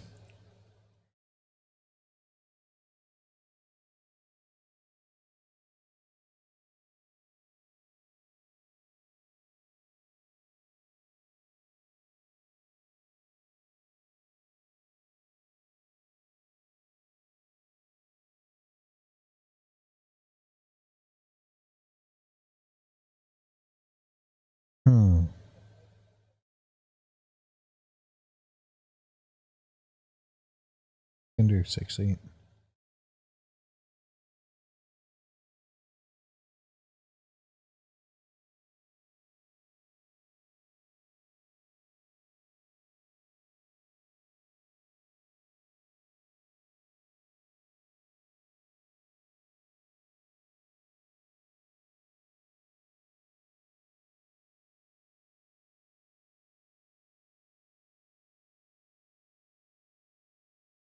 I think 5 folds, yeah.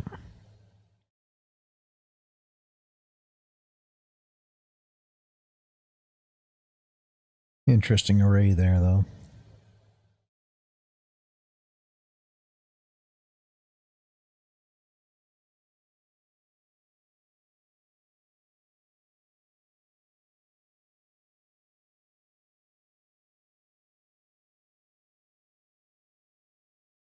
You're going to be playing the 3-seat this time, man.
Finally, we showed up with the hand. 5-seat's going to raise. And this is where we're going to take our opportunity to raise over the top. 2-seat may actually call if he came with a hand, which is going to be a horrible, horrible spot. But we're going to 3-bet and even 4-bet if we have to.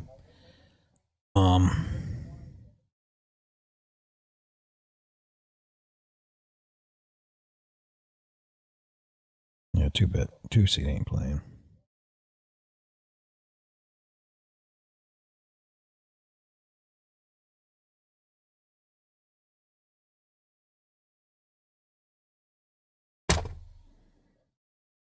There's the way to handle that.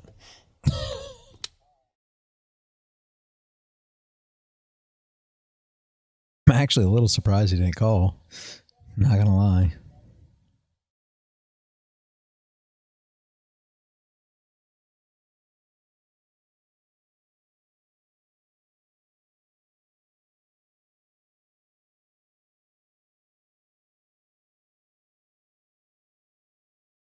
Yeah, we're going to play that aggressive. I realize a lot of guys will try to limp with hands like that, try to get, I don't know what they're trying to do. I assume trying to feed people into it, things like this. But the problem is you do something like that, right? Say the guy shows up with, 6-8 and the flop comes 4, 5, 7. I mean, you're screwed. And people never think of that side of it. So you really want them to put the money in order to play your big hands like that. You get premium hands, you want them to put the money in so that they're not coming to the flop with some crap and beating you with something that they shouldn't even ever showed up with. So you do want to get a little aggressive there. I'm surprised he didn't call though. I'd have loved to see a call there. I'm really surprised, but yeah. That just shows that he had nothing in the beginning when he keeps raising. He's raising me and the 2-seat because he knows that we're not playing garbage. We're only going to play good hands. So he's raised them regardless, and knowing that we're going to fold anything that we don't have. If we don't have something good, we're going to fold it. So that's why I took that line there.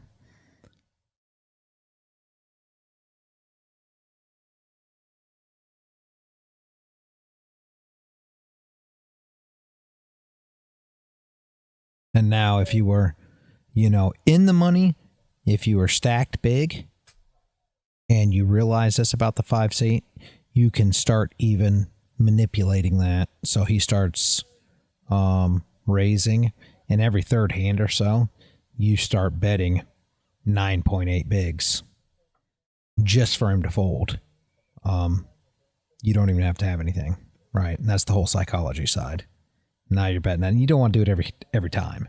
That's the problem. You do it every time, he may start calling you, because how can you have it every freaking time you're in the big blind, But you start doing it every 3-4 hands, every 3-4 times that you're in the big blind, right? Not every 3-4 hands, but every 3-4 times that you're actually in the big blind, you start raising over the top. Well, he's going to be now paying you back all them bigs. So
I wonder what he raised with there.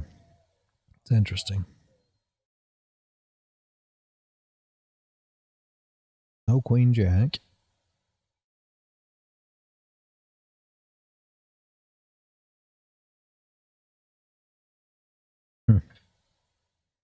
Maybe a small pair.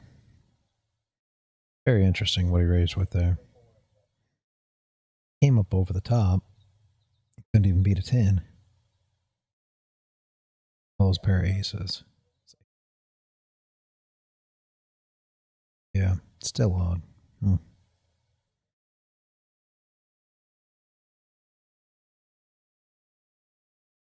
Dang.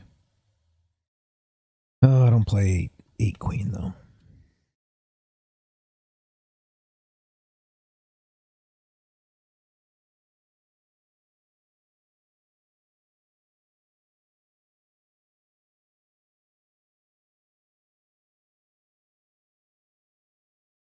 King of diamonds is the nuts. Yeah. Guy didn't even have a diamond.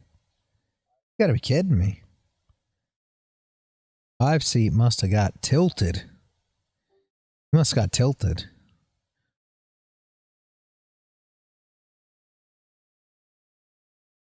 He was actually doing pretty well at holding his own, and I don't know what he was doing there.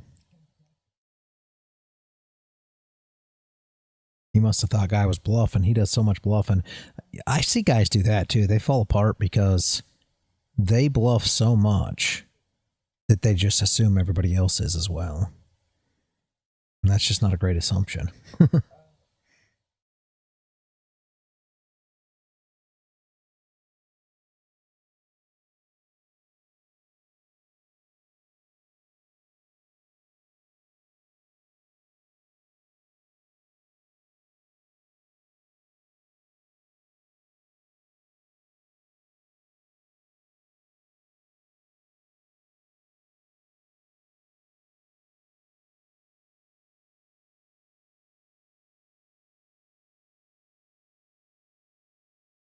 We are card dead. Man, oh man.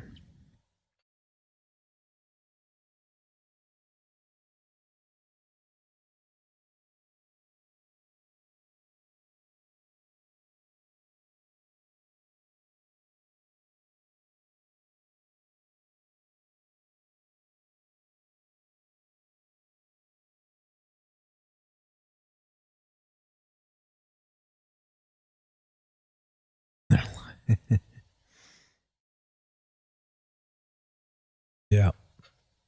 They're like ICT traders. Bad hands. Yeah, exactly. Exactly. They are. I'm a little confused about the 5 seat because it seemed like he was actually doing all right at kind of taking blinds here and there, being patient, finding spots where nitty players were playing, and he was kind of taking advantage of that. And that last play is really out of what he should have been doing. But either way,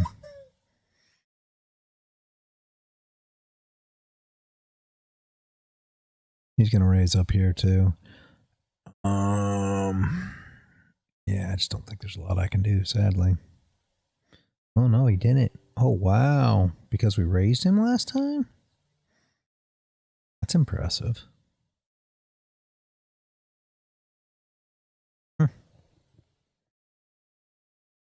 Decided to take another route.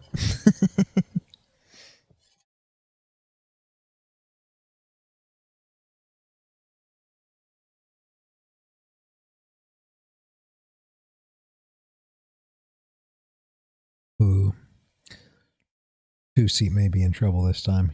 He's going to have to outplay him now because 2 seat's not got 9s or 8s in his range, really.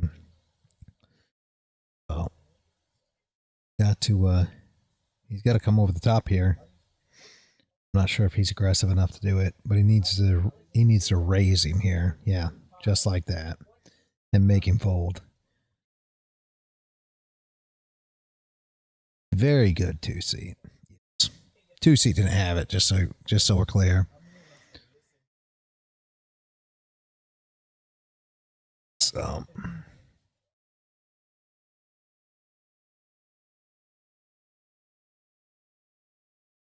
Yeah, see, 2 seat just got him there with that exact same play. He knew he didn't. I mean, you got to assume he doesn't have anything on that board. I know 2 didn't get no part of it. He's not playing those hands, so he left now. If maybe that's him back too, who knows? But if he was smart, he would have known that 2 didn't get none of that. But he's not real smart.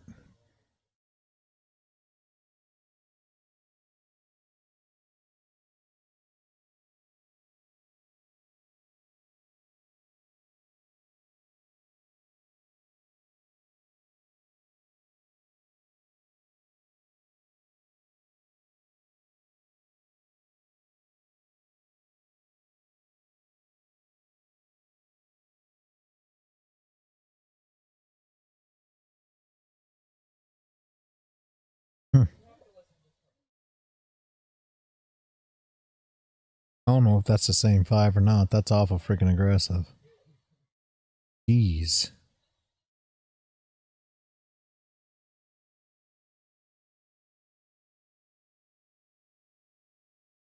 Whew. He's going to be all in by the end of this hand. 4 seat ain't playing. Oh.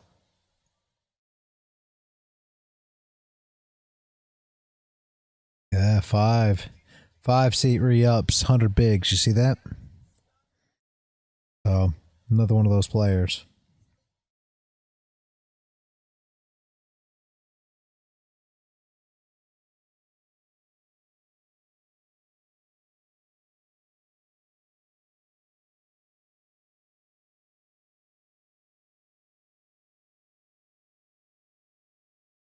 Man, we can't catch a hand.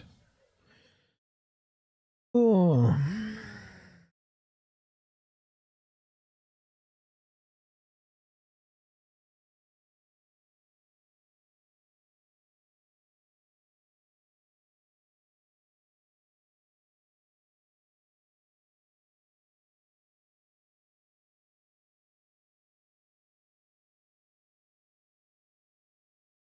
Five seat is a maniac.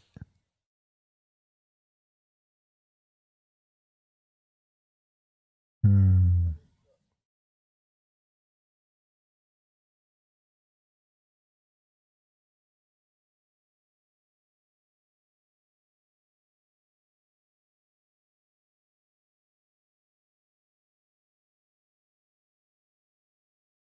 18 bigs. Let's see what he does with this.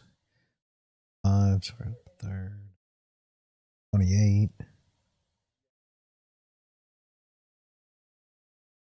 14. It's half. Yeah, he folds. Interesting. Huh.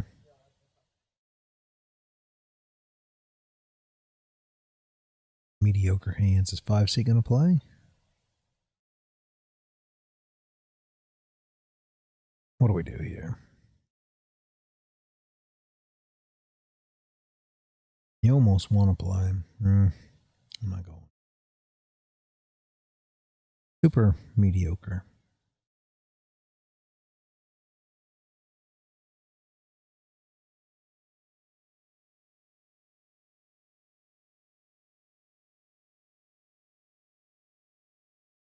That may be all I have to choose from here.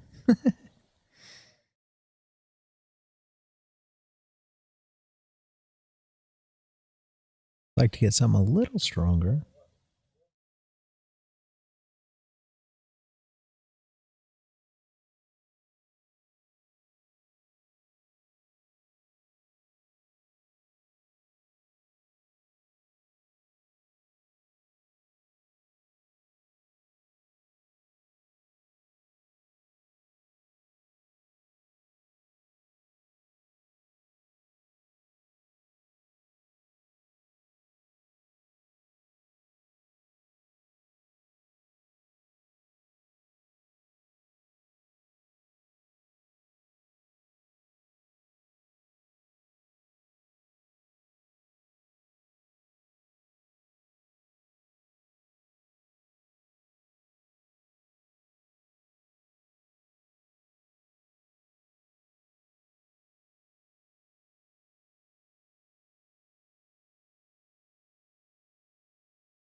Man, we are really card dead.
Watch a few more hands, then log off. It's almost, yeah.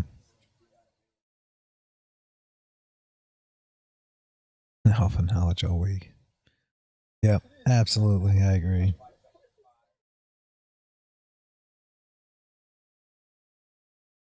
I'm probably not going to play a lot more either. Once you head out, I'll probably go ahead and tally up the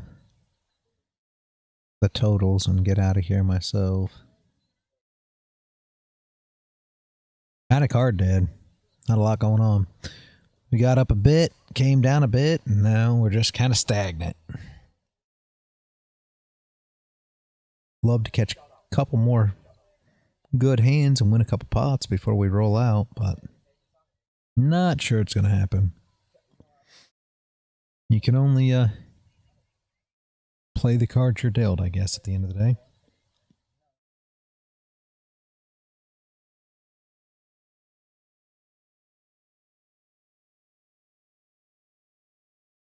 Yes, we did. I enjoy it. Like I said, it's fun more than anything. I'd love to keep stacking on this challenge until we actually accomplish it here live. I think that would be absolutely amazing, but I think it's tough. I think it's going to be hard, but if we could get some good cards one night and actually start running, it certainly help. We were doing much better the beginning of the night.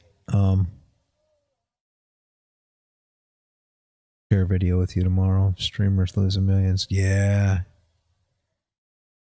Yeah. Bet it is hilarious. Guys are crazy. Yeah, we had some good hands. We were running some good hands, and then it just kind of went drought.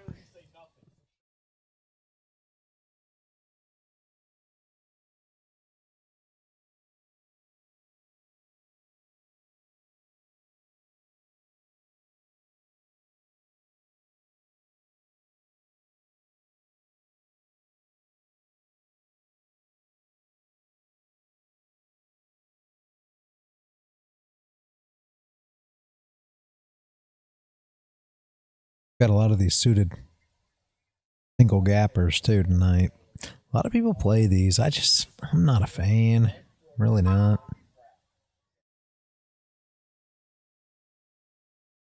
Nope.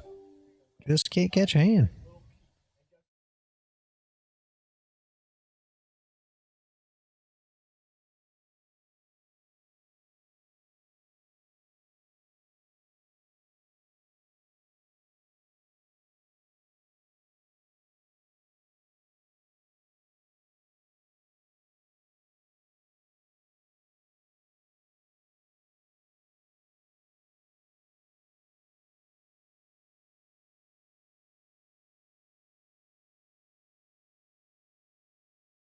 Suited connectors are alright. But I like them to be bigger, really. Like, I don't like them single gap like that, but I like them to be bigger if they're suited connectors. I'm definitely protecting my blind here. We're not going to raise. The 5 suit, I think that's the same 5 seat. So I'm not going to get too stupid. We've got middle pair. I don't like that king. I think we go ahead and bet. I think we go ahead and throw a bet out there for middle pair. See what we can do with it. Oof. Not a complete fan of that. 2 overcards. Bro, we're not getting there. Queen brings us in. I think we're going to throw one more bet out there. See what he does here. One. The flush came. Definitely not a fan of that either. We still got, pair. We'll see what he does. If he comes over the top, we'll get out. Yeah, he had it. See if we can get some money back here. We finally catch a hand. Hopefully he raises. Yeah. There's a nice raise. I want to go too heavy here. I don't want him to fold. I think we'll still go 9. I don't think he'll fold. I think he'll call a 9. Thinking we're on tilt maybe after that last hand.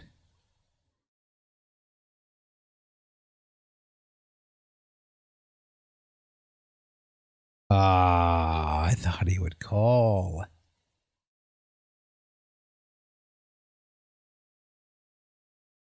I really thought he'd call there.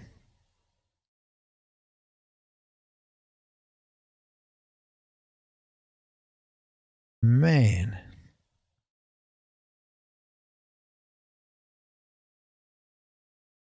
Yeah, he had a pair of kings. It wasn't... He was aggressive on the... I can't believe he didn't call there. Wow. Okay. Huh.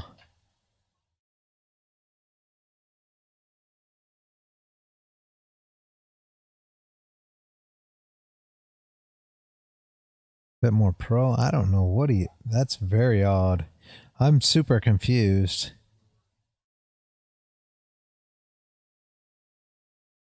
I don't know.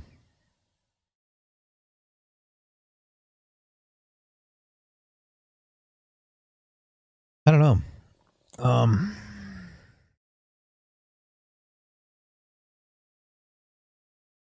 Unless he's just raising every card, you know, like every hand run in. Essentially, he's either raise or fold. A lot of people run that raise or fold type strategy. Maybe that's what he's doing. I don't know.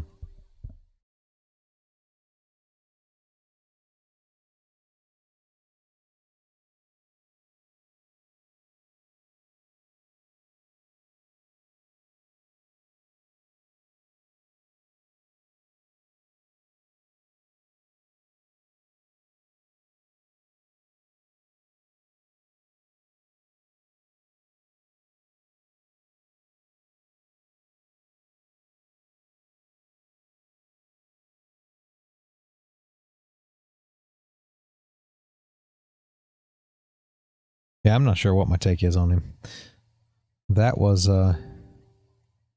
unless he's just, maybe he's raise or fold. So essentially it doesn't limp into anything. It's either raise or fold. So he's going to raise anything that's playable. But I'm surprised that you're going to raise and not flat a 3-bet.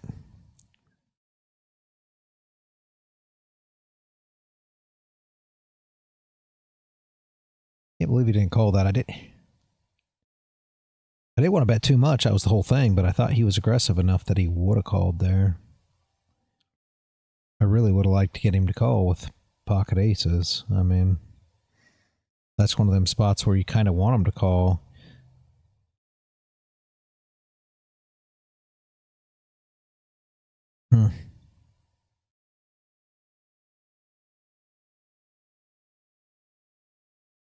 Unbelievable. Huh. I don't know. I'm definitely calling a raise here. Oof. Not that big, though. You can have that.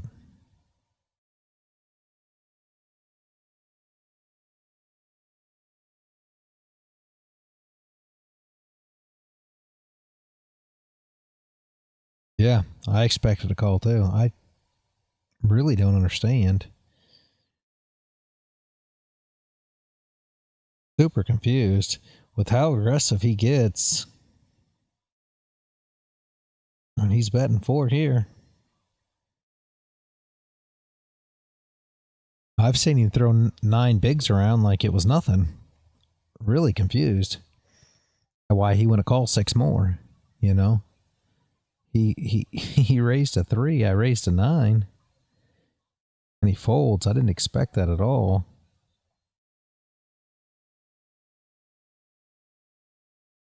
Let's see what he shows up with here. He went 4, then 5.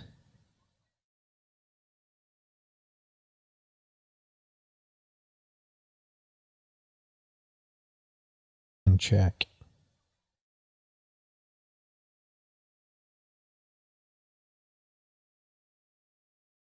$17, almost pot, and he folds.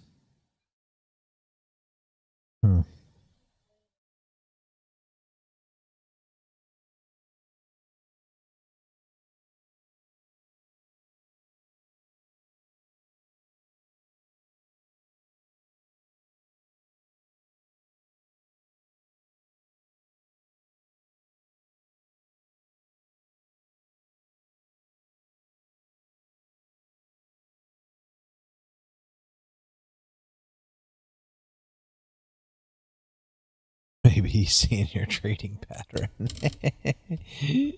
Yeah. Yeah, I agree.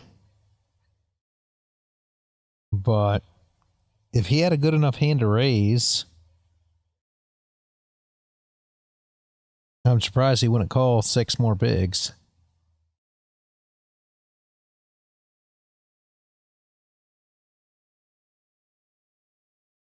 Yeah.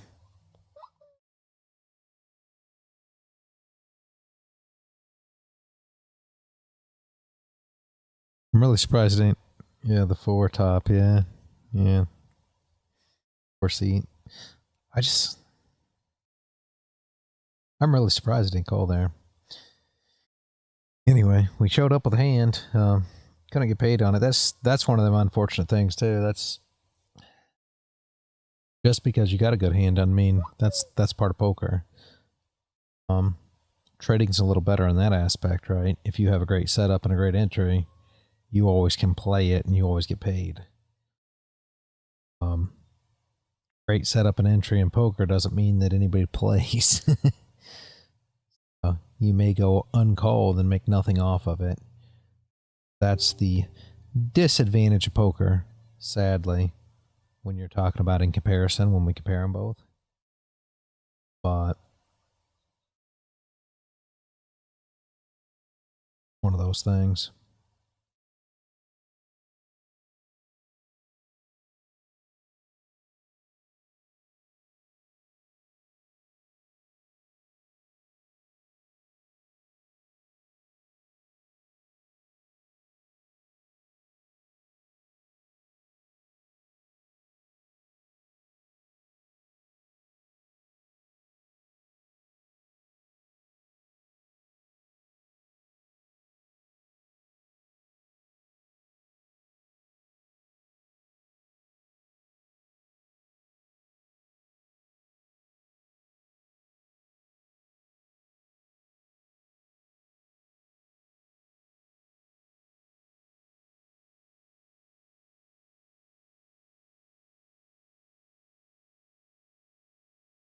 See, here he is again. Can't. I just can't. I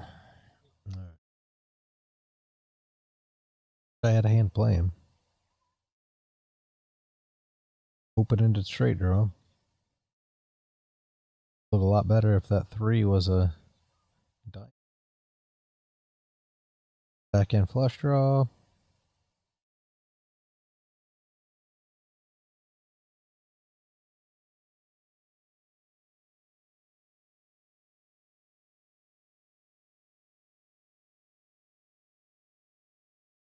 I'm going to set out next big. I think this is the last round. Once it comes back around to me, I will. Done. 3, 4, 5, 6. Open it. Straight draw again. Ugly, ugly hands. Ugly boards.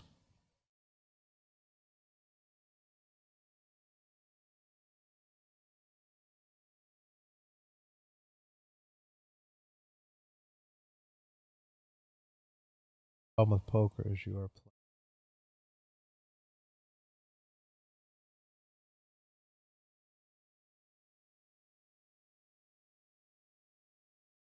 Very true. Very true. There's that straight.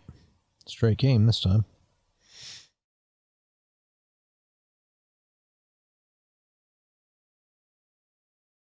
But again, I'd never play those cards, so it doesn't matter. That's what I try to explain when I say trading versus poker is the fact that just because you make a hand, right, doesn't mean that you'd be playing that hand. And I feel like so many people do that in trading. Market dumps, and they're like, "Oh man, I missed the move." But if it wasn't, if it wasn't your hand, then you didn't miss the move. If you never would have played those cards, right, then you really didn't miss the move. I mean, we've seen how many times I've made, the flush or the straight or whatever with cards that I never would have played. That doesn't mean that we missed that flush or that straight. It just means it wasn't our cards to play. It wasn't our move to take advantage of in the market either. And I think people get confused about that a lot.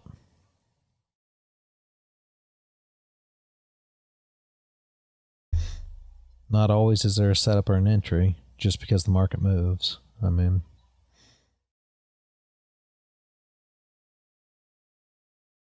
I will tell you, normally we do catch some big candles.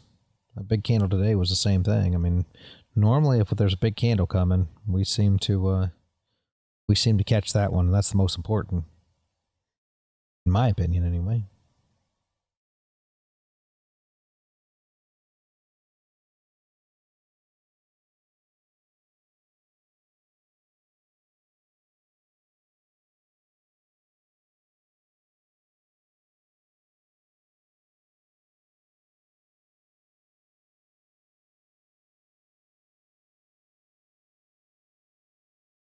I hate it when they leave in the middle of a hand like that. Then we got to wait.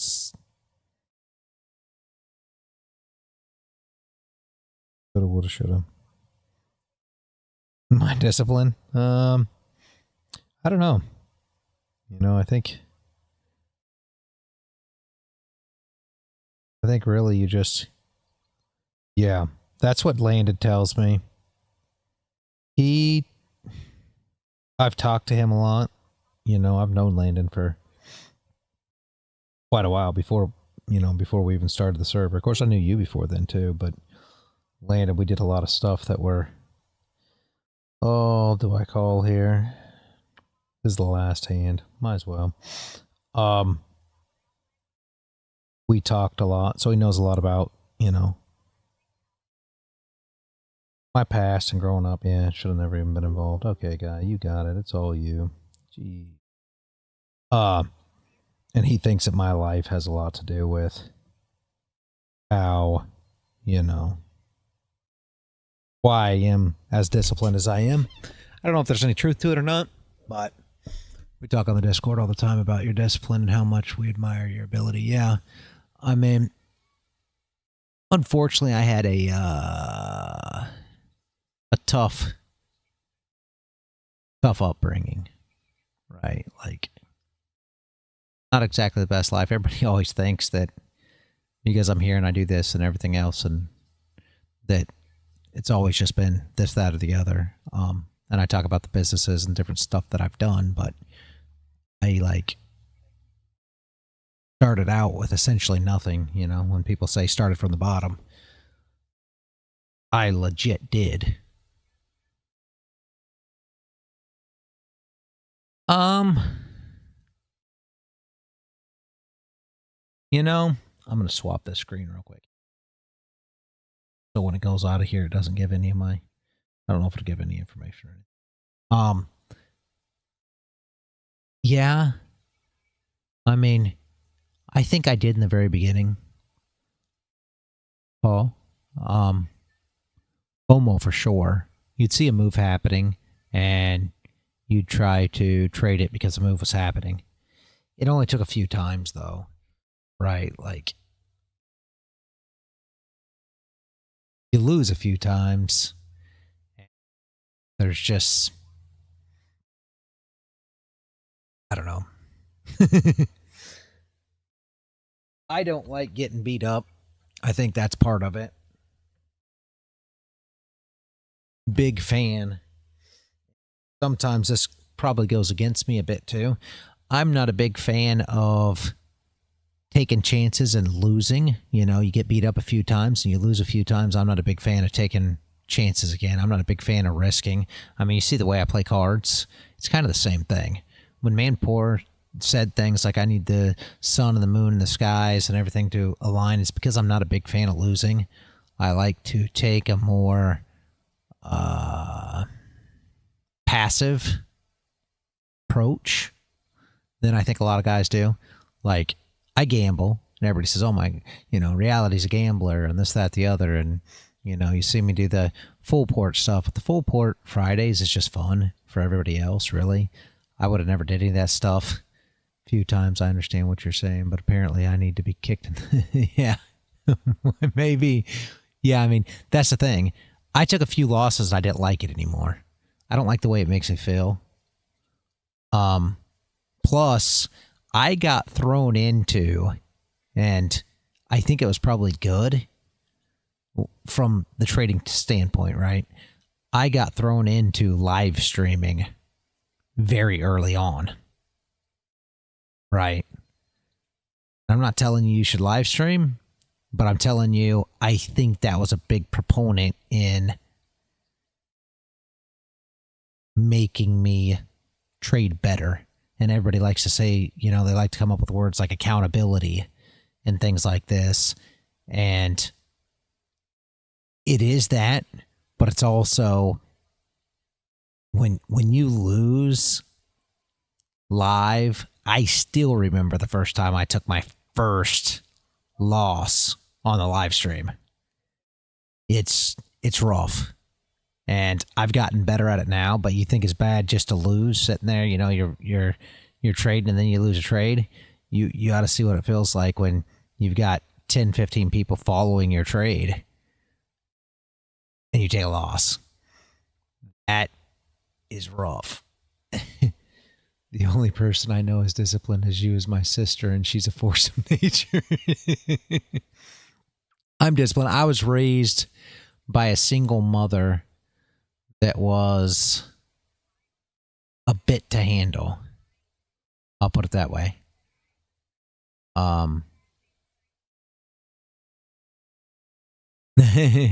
Yeah, I know. I don't take many. I hate that too. In a way, like I do and I don't, right? Like I love it that I win so much because that's everybody loves it, right? Everybody loves to take the trades and everybody loves to win. The only thing that I don't like about it, and this just me talking, right? The thing I don't like about it is sometimes I feel like it gives you guys a false sense of you can still lose, right? You can always lose. I know I don't lose a lot, but there's always a chance you can. There was a time, and I don't know if you were attending the live streams when all that took place, but there was a time that people were so convinced that I wouldn't lose that they were doing just that. They were full porting their freaking accounts, expecting that it's just impossible for me to lose. And that's just not the case, sadly. You can always take a loss, Do I want to take a loss? Absolutely not. Obviously, because I want everybody to win. That's part of it. I love it when I see everybody win, right? But at the same time, there's always that chance. That's why I wanted to make that video on those with those aces. I don't know if I even ever dropped that to you, but just crazy. I don't think I did. Actually, I'm going to real quick because I don't think I dropped it to you.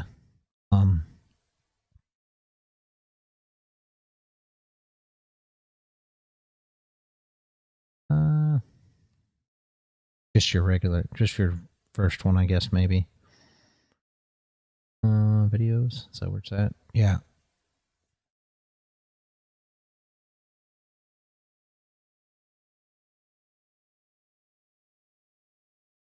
Yeah.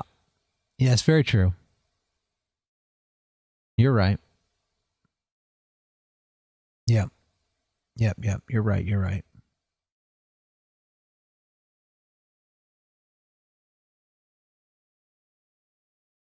I don't think so. I don't know. Man poor kind of did, Paul.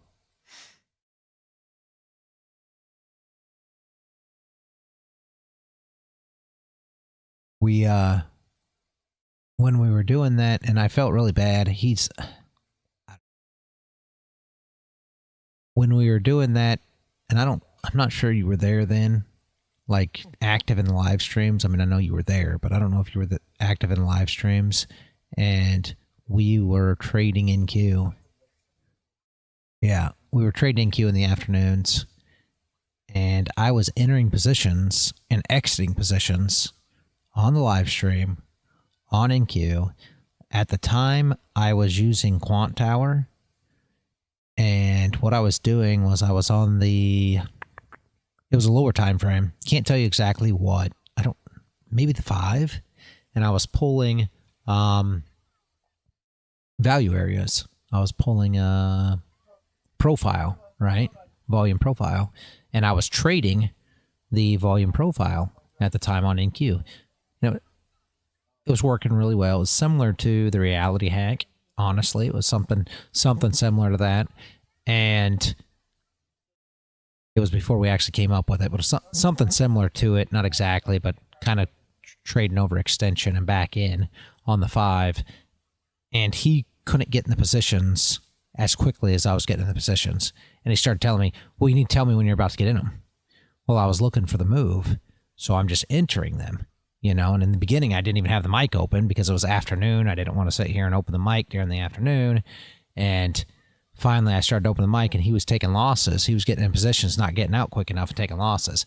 That's why I stopped trading in queue, was because he made me feel bad. I'll be honest with you.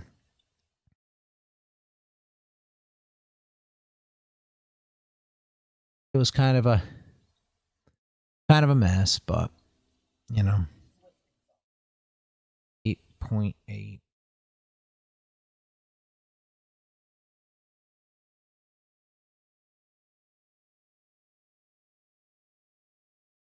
$193.4 is where we're at on it.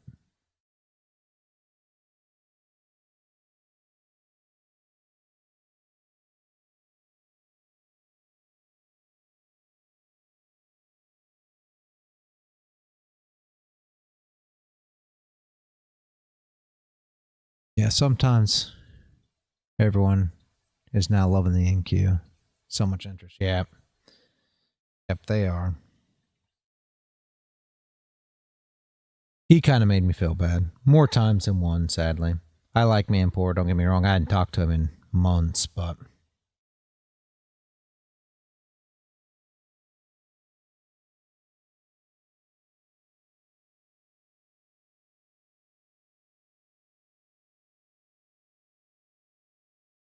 actually,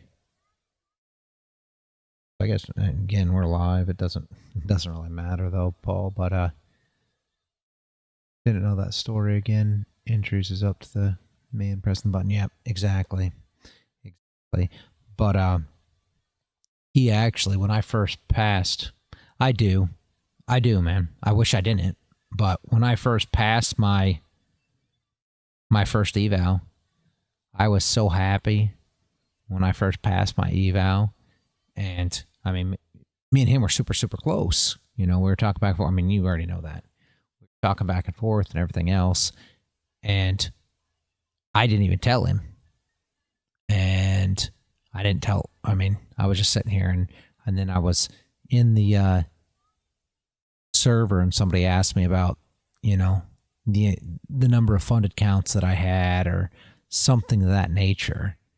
And he ended up finding out that I passed the evals and never said anything. Well, I felt bad because he'd been struggling so much, couldn't pass an eval, and was so upset about everything that, you know, I didn't know what to say. And I think that's part of when he started getting upset, because, I mean, but I didn't know what to do, you know? So it was a mess. It was a tough time because I really like him, you know, and we kind of came into futures, I feel like, kind of together. I mean, you kind of did too. You know, we were trading crypto over at Pay It Forward, and we kind of came into futures, all of us, but I don't know. Yeah. Yeah, I know. I keep hearing I'm changing lives. I hope I am. I hope I am. Because that makes it all worth it. I wish I could change them all.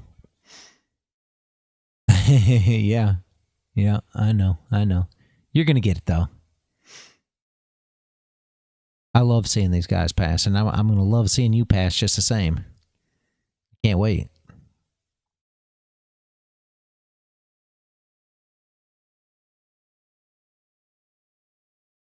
It's funny. It's a funny thing because you'll see that it kind of comes in stages. I'll be honest with you. You try to pass evals, and it seems like it's so distant, right? I can still remember when I was trying to pass them. I struggled with evals in the beginning. It's no secret. I struggled with them. I struggled with changing from crypto to futures. It was tough, but anyways, it seems like it's a long way away, and it seems like it's hard until you do it. You know, it's like riding a bike. You try to ride a bike, and you can't ride a bike. There's just no way. And I don't know if you remember, you know. Yeah, exactly. Working on it every day. That's exactly what keeps you going. You're exactly right. But it's like riding a bike. You fall over, you fall over. You can't get it. You're just never going to learn how to ride a bike. And then once you get it, you just got it. And that's kind of how passing an eval is. Same thing. And then you're going to have the same struggle. I'm not going to sugarcoat it for you. Getting a payout is going to be the exact same thing. So as you struggled with the eval stage, you'll struggle with the payout stage. And then once the payout comes, then it's going to be just like once you pass the eval. After that, it's just, it's easy. So is it all psychological? I don't know. I'm not sure. Yep. You remember the first time you rode your bike without stabilizers? That's the whole thing. And then how hard was it to jump back on your bike and ride again? That's the thing. And that's how the evals are. That's how funding is. That's how all of it is. It's all the same thing. Here you are. You can't pass evals. You think it's, off in the distance and you just can't get it done. And then you pass it. And then it's like, next one, you pass it. Well, that's easy. And then you start beating your head in the wall because now you're trying to get your, you understand the process. And for you, it could be it might be psychological. I don't know. Like I said, I just know that once you pass the eval, then it's like, it's not hard to pass evals anymore. And then once you get a payout, it's not hard to get payouts anymore. It's just, that's kind of the process. I know it sounds super crazy and doesn't make any sense, but just how it is. A year ago, I thought that working 14 hours a day was inconceivable. Yeah.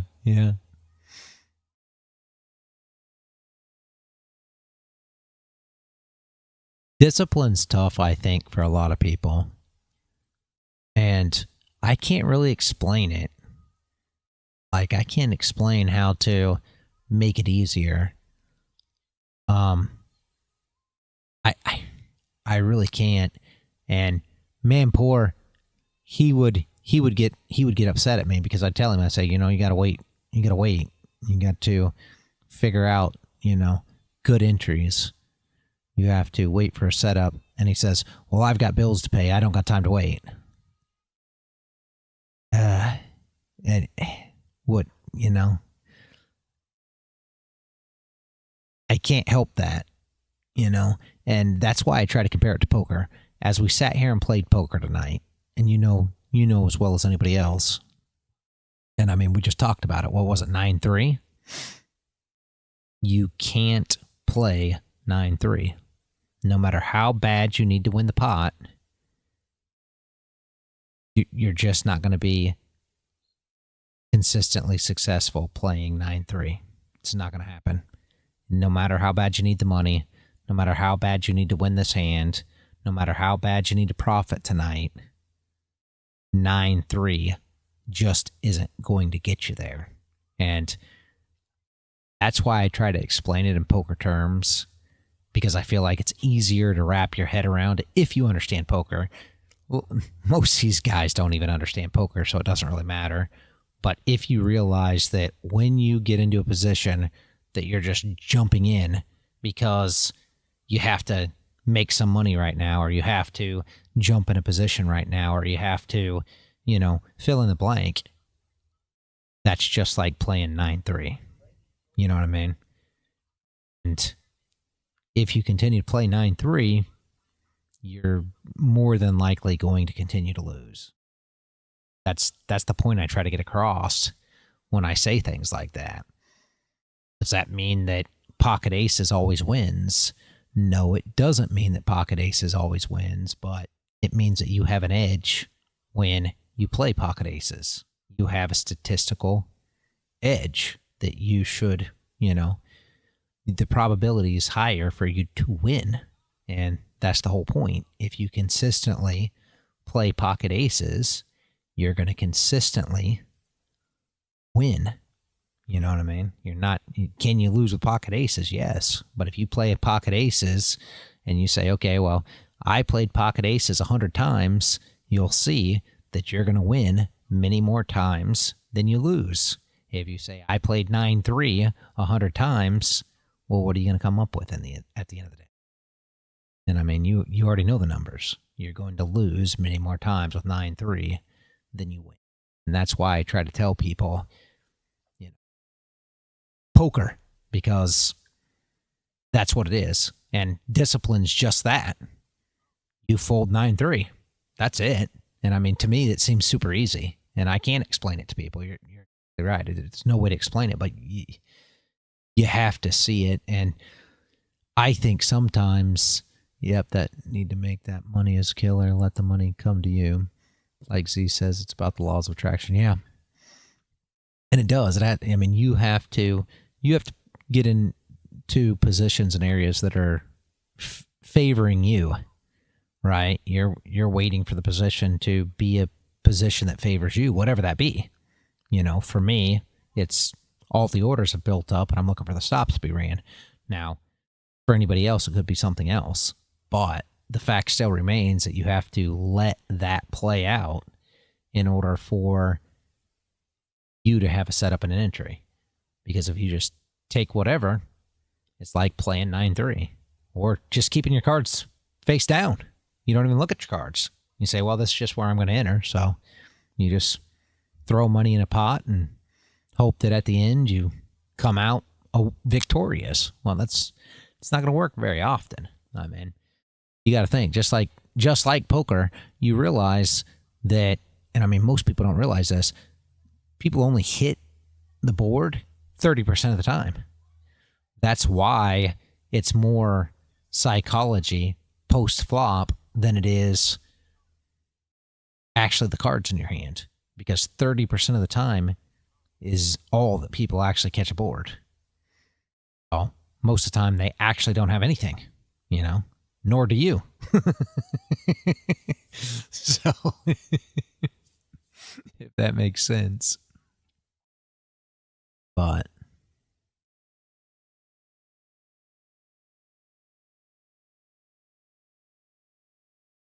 that's how discipline works for me.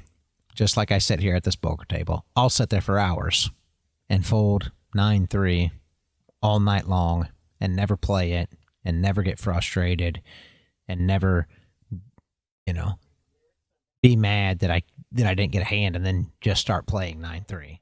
Because essentially that's what you're doing in the market. Saying, okay, well, I haven't got a setup. I haven't got a setup. I haven't got a setup. Well, maybe 9-3 is not so bad now. No. 9-3 still sucks. It's not any better.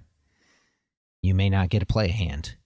And I mean, that's the whole difference. I feel like that's why I try to compare it to poker, because I've sat hours playing poker. No lie. Like back in my younger years, I went to Atlantic City with a buddy, and we drove from, I think we were in Albany. I don't know. Anyway, we drove a long way from somewhere in New York. I think it was Albany, New York, down to Atlantic City. And we played all day, all through the night, all through the next morning. and left back out the next afternoon, no sleep, no nothing, just sitting there playing cards. And you spend a lot of time, especially me. I'm a very unlucky person for the most part. I don't get a lot of great hands. I mean, you've seen me card dead forever. I watch some of these streamers that play poker, and they get freaking ace king one hand, aces next hand, pocket kings the next hand, ace queen suited the next hand, pocket tens, pocket jacks. I'm thinking, where do they get all these dang cards at? And that's not me. I've never been that way. I wish I was, but you get patient when you just sit there for hours. You can't just play a hand just because it's been too long. And the market's the same way. You can't just enter a position because it's been too long and you need to enter a position now. That doesn't make any sense. It doesn't help any. It's not time based. It's, based on whatever your criteria is to play. Like when you sit at the poker table and you say, okay, well, my criteria is I've got to have, ace 10. I've got to have king queen suited. I've got to have, 10 jack. I've got to have pocket queens, pocket kings. If you don't have any of these hands that you use as actual starting hands, then you just don't play. You just don't enter a position. And I mean, to me, it's just that easy. It's not, there's really nothing hard about it. I realize all the rest of the guys don't really look at it like that, but that's all I look at it as. I look at it as, if I don't have a playable hand, I'm not going to enter a pot. If I don't have a playable position on the charts, I'm not going to enter a position either. It's just... So, because over time, you will win if you continue to leave that, edge on your side. Probability edge, whatever you want to call it. You can call it whatever you want, but you can't just enter just because you got two cards. And that's where the problem comes in. And I think that's what a lot of people do. I'm just entering because I got two cards. So that's why it's easy for me, maybe. I mean, that's just how I look at it. To me, it's super, super simple. It doesn't, and I think that's a lot of reason that people have problems. Manpower would always get pissed. Market would move. Oh, we missed it. What did we miss? Look at it. It moved. 50 ticks. Okay. Where's the entry? Well, look, you could have entered it here, or look at broken EMA or whatever. Yeah, but are you going to enter it every time it breaks the EMA? Because look, here's 12 times that it broke the EMA that it didn't move at all. Well, I can't just wait forever. It doesn't work that way. You have to have a logical reason to enter, just like you have to have a logical reason for playing your cards. So just because we put down, again, we'll go back to 9-3. 9-3, we fold because we don't play 9-3, and flop comes 9-9-3. Well, now we've got a full house. Man, I can't believe we didn't play that. No, I can believe we didn't play that because we're never going to play 9-3. It doesn't matter what happens. Just like we're never going to trade a close above the 50 EMA because that doesn't mean anything. And now this time it pumped because it closed above the 50 EMA. Great. The next 10 times it's not going to. So you're going to take stops them 10 times to catch this one pump. What's the logic in that? It doesn't make any sense. With 9-3, you play 9-3 every time. You lose 10 times. It makes a full house once. Great. What'd you make? Probably not nearly what you lost. And over time, you probably won't even get 1 out of 10. That's where the problem comes in at, right? That's as easy as I can explain it.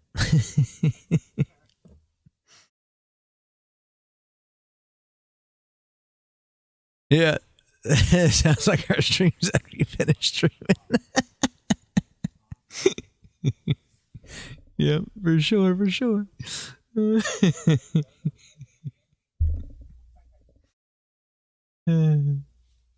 But that's...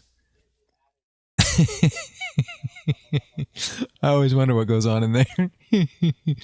But yeah, that's the whole thing. And I mean, if you always approach it with the mentality of it moved. Yeah, me too, me too. But if you always approach it with the mentality of it moved and you should have caught it, it's never going to work because any card can turn into anything as well, you know. Yep, been absolutely great. Have a great night, man. Appreciate you showing up as always. I will see you later. We put a little bit on there. We got 193.4 bigs now. We're up a little bit on the count. So let's go. On our way to okay. All right, man. Have a good one. I'll talk to you tomorrow.